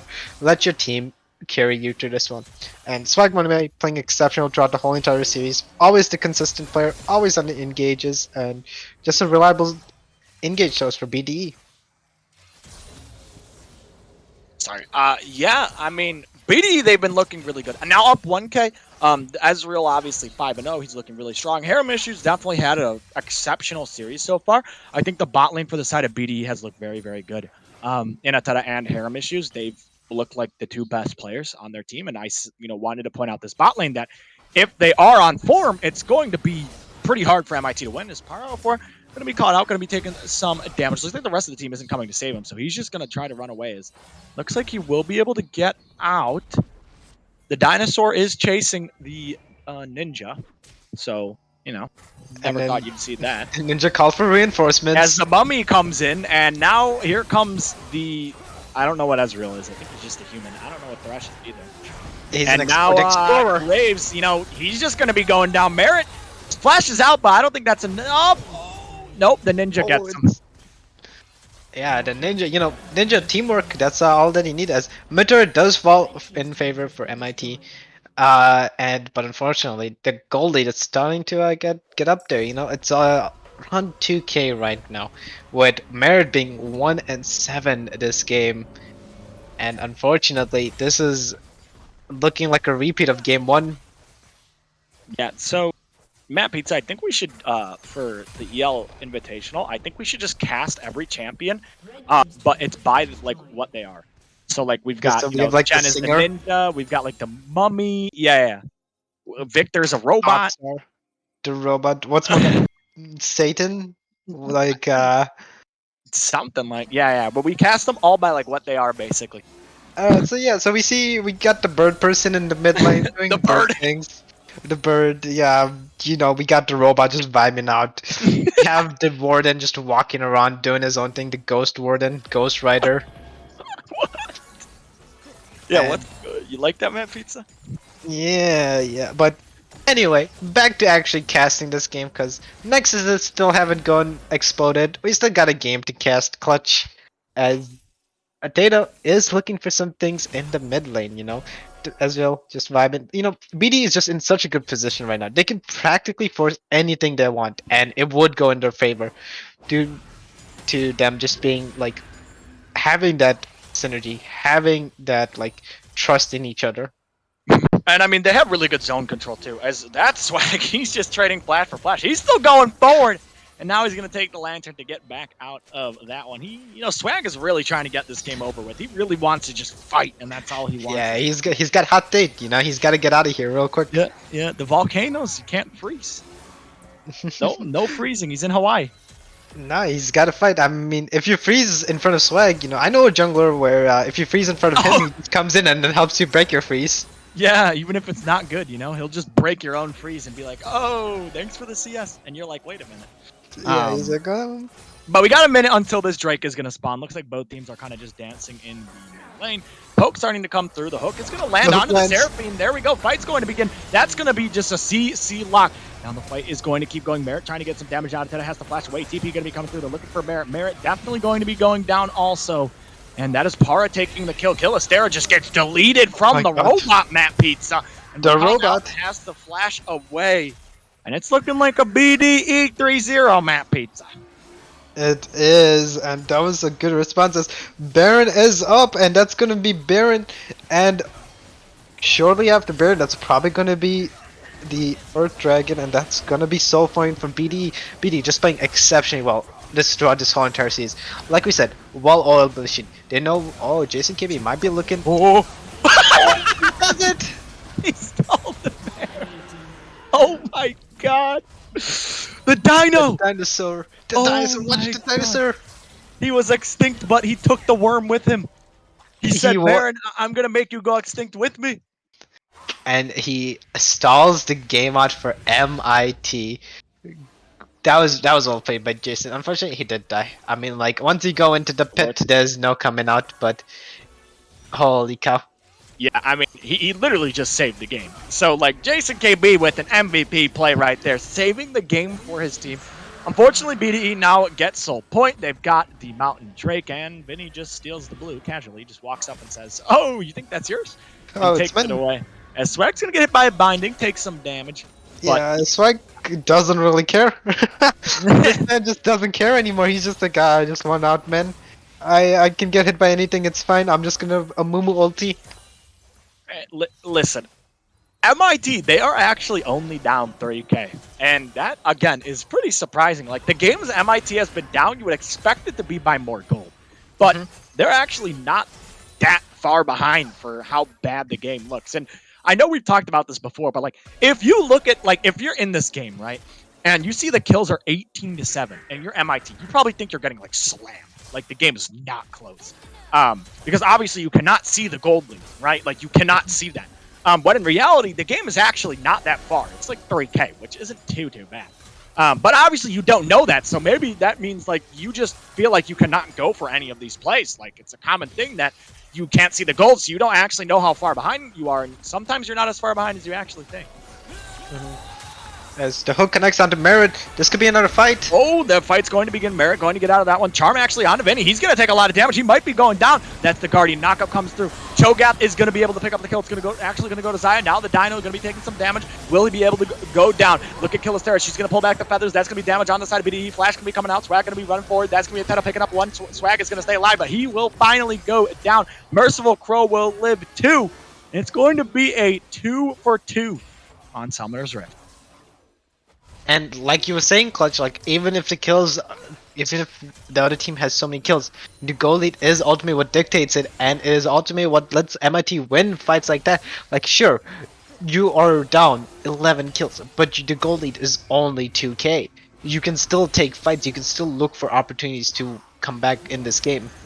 And that right there was the perfect opportunity. The 2 for 2 was so good for MIT as they were able to get the shutdown from the Amumu and Victor. Victor just wasn't able to play the game. He was just kind of stuck there like guys, please help. Like, just watch Vinny. He's just like, okay, Seraphine ulti. Alright, Morgana Q. Alright, Feather Recall, Cho'Gath Q. And he's just like, guys, I really got to play the game. I really got to play League of Legends. It's really fun. As obviously, Aramish is trying to do his best, trying to turn this into a 2 for 2. Swagman by going a little too deep. And then, you know, Aramish tried to play the game, but overall, good fight, good place to fight for MIT. A good place to fight for them as they were able to get 2 kills, get some more gold into their pockets. Drake going to be spawning in 2 minutes, and this soul goes over to BDE. I mean, it's going to be looking pretty good for them. Now, Cho'Gath has been scaling. He is going to become a huge tank, and he's going to be very, very hard to kill. Now, Merit in this game, unfortunately not having the best time. 1 and 9 on the Graves, so he really has gotten shut down this game as Vinny's in the bush, but I don't know if you want. I don't think they know. Yeah, but his team is coming, and we might just end up seeing like a 5v5 as instead of trying to walk forward. Merciful Crow doesn't have the tower. Oh, and here comes the TP. This is just going to become a fight, maybe. Actually, Cho'Gath is kind of alone. He's walking in by himself. He's like, oh my god, get me out. And here comes the charm. We've just got a team fight on our hands. Lots of CC going to be coming down the move with the huge ultimate. That's going to already be 2 dead from the side of MIT. Cho'Gath will be able to take 1 with them. Double kill. And that's going to be the pullback of the feather shut down onto Killistera. But it's so much damage. Haramish used flashes for triple kill for Vinny. He's looking for the quadra. He will be able to pick it up. Quadra kill for Vinny. Sucks season 11 in the mid lane. And yeah, that was just a well played fight. MIT tries to just get anything off of it, right? Like, it looked good. It looked like Vinny was alone, but Jason KB was up too far. Shen had his ult. Seraphine ult does connect, but the Mumu ult into the Victor ult, into the Ezreal ult. It's just the wombo combo that BDE has drafted for. And they're so far ahead that they can just roll through MIT. Giving the quadra over to Vinny Sucks Season 11 as Inib falls and Dragon is coming up in 20 seconds. Yeah, with the inhib going down, BDE now, if they just win this fight clean, I'm pretty sure they can probably look to end the game. So we'll have to see if that's what they're going to be doing. Now, they're walking straight to this Drake. Merit's in base, so I'm assuming this Drake is most likely going to be gone. It's 5 seconds until the spawns. Merit, I don't think he can get there in time if they just burst it. So we'll see. Maybe Jason KB goes for a hero play, but Drake is just going to get burned down. And I mean, I honestly think it's just going to die. Jason KB has to have some godlike reflexes, and that's already the Drake down. Jason KB is going to get stunned, going to get taunted. Here we go. Charm going to be coming out. Jason KB will die. And if the side of BD can find one more, it might be the game, but Flash Hook not going to connect in this one. BDE with the Mountain Soul. And BD now have multiple options. They could just go down mid, run it down with their Mountain Soul, or they could go towards Baron, take the Baron, and just textbook end this game out. And unfortunately, Clutch, I think it's gonna be the 3-0 for BD. I don't think MIT has any chance of coming back. Desire is too far behind. The Graves is too far behind. Jason KB is ahead, was even in lane, and was ahead at certain points in the game, but unfortunately that lead is now gone. And if for MIT, you don't have many ways of coming back into this game. Yeah, and BDE now going to take the Baron will back and look to push in the base. MIT, they've got one more fight in them. They've got to win that fight to keep this game alive. Otherwise, it's going to be the game. BDE will take the championship without dropping a single game in the playoffs. They would have gotten 8-0, I believe, because 2-0, yeah, 8-0 in the playoffs. No games dropped. That's pretty impressive. And you know, Aram is just playing exceptionally well on all three games. Honestly, playing really well throughout the whole entire playoff season. Right, like we've seen this bot lane just have so much success with BDE. Right, like it was well played by them as well. Um, but I mean, yeah, as we're going into the final minutes of this game, I don't know, Clutch. In my mind, this game is looking kind of doomed, right? They have Baron, they have the Mountain Drake. They can just kind of just walk down any lane to decide and just take inhibs. Yeah, we'll see what is the plan here. Jason KB, he's a tanky boy, man. This Dino, he's a big boy. As it looks like they're going to make a play onto the big boy. They're going to try to get him here. Now, MIT does have TPs. He's trying to walk out. I don't think you can sidestep any hook at this point. Your No, hitbox is so big that you're just going to get hit. Oh, well, I mean, I mean you can flash, but that's yeah, not you a can smart flash step. it. But the side of BDE, yeah, they're looking to push in. They're looking to end. They're looking to take one last fight. We're going to see what's going to happen in this as they're pushing in the base. They have the Super Baron minion coming to aid them with that one more fight. And BDE will be crowned the champions. They're pushing in. They're looking for these Nexus towers. The wave is crashing. What is MIT going to do? Swag Money Boy's going to get in. That's a huge ultimate. And now Barrett's going to have to go back into the base. That's going to be the Zai ult use. That's one going down. Haramishes will pick up one. Jason Gaby going to get taunted. That's two. BDE, they're knocking on the doors. They take one Nexus tower. Now with them in the base, that's going to be another one going down. Double kill to the Ezreal. Give him the triple. Yes, he will. And big dunk Entourage. Third seed in the playoffs, didn't drop a single game. They are going to be your EDL Season 2 champions. Congratulations to Big Duck Entourage Sky.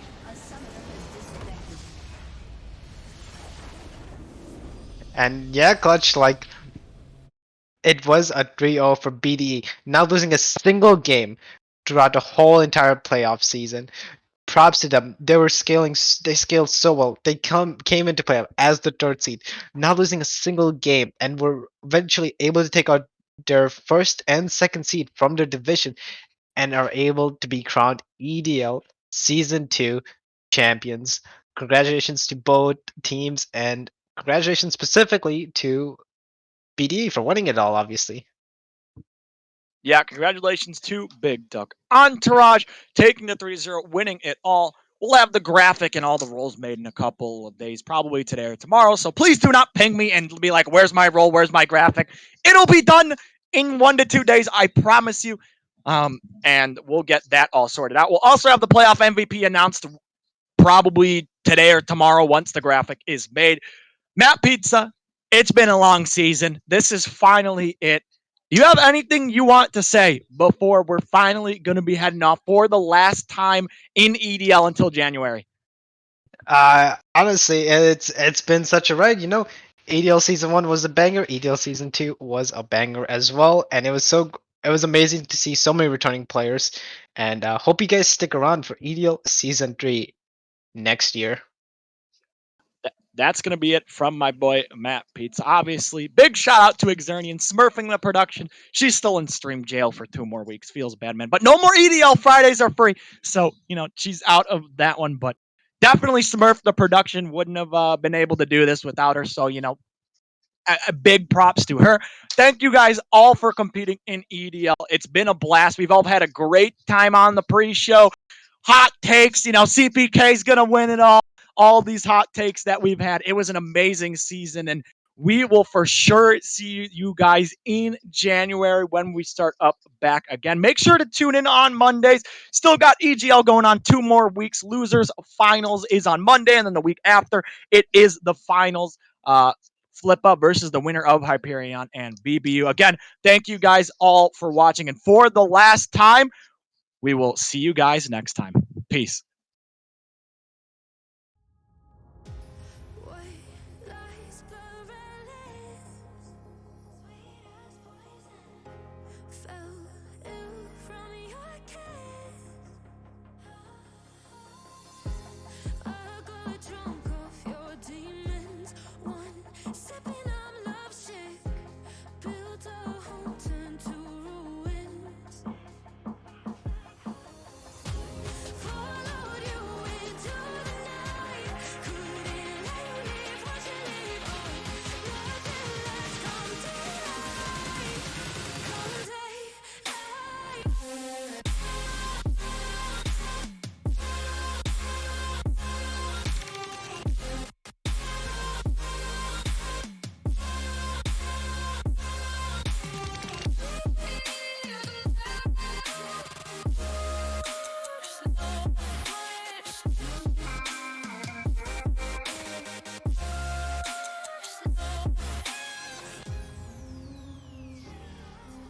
never felt so alive.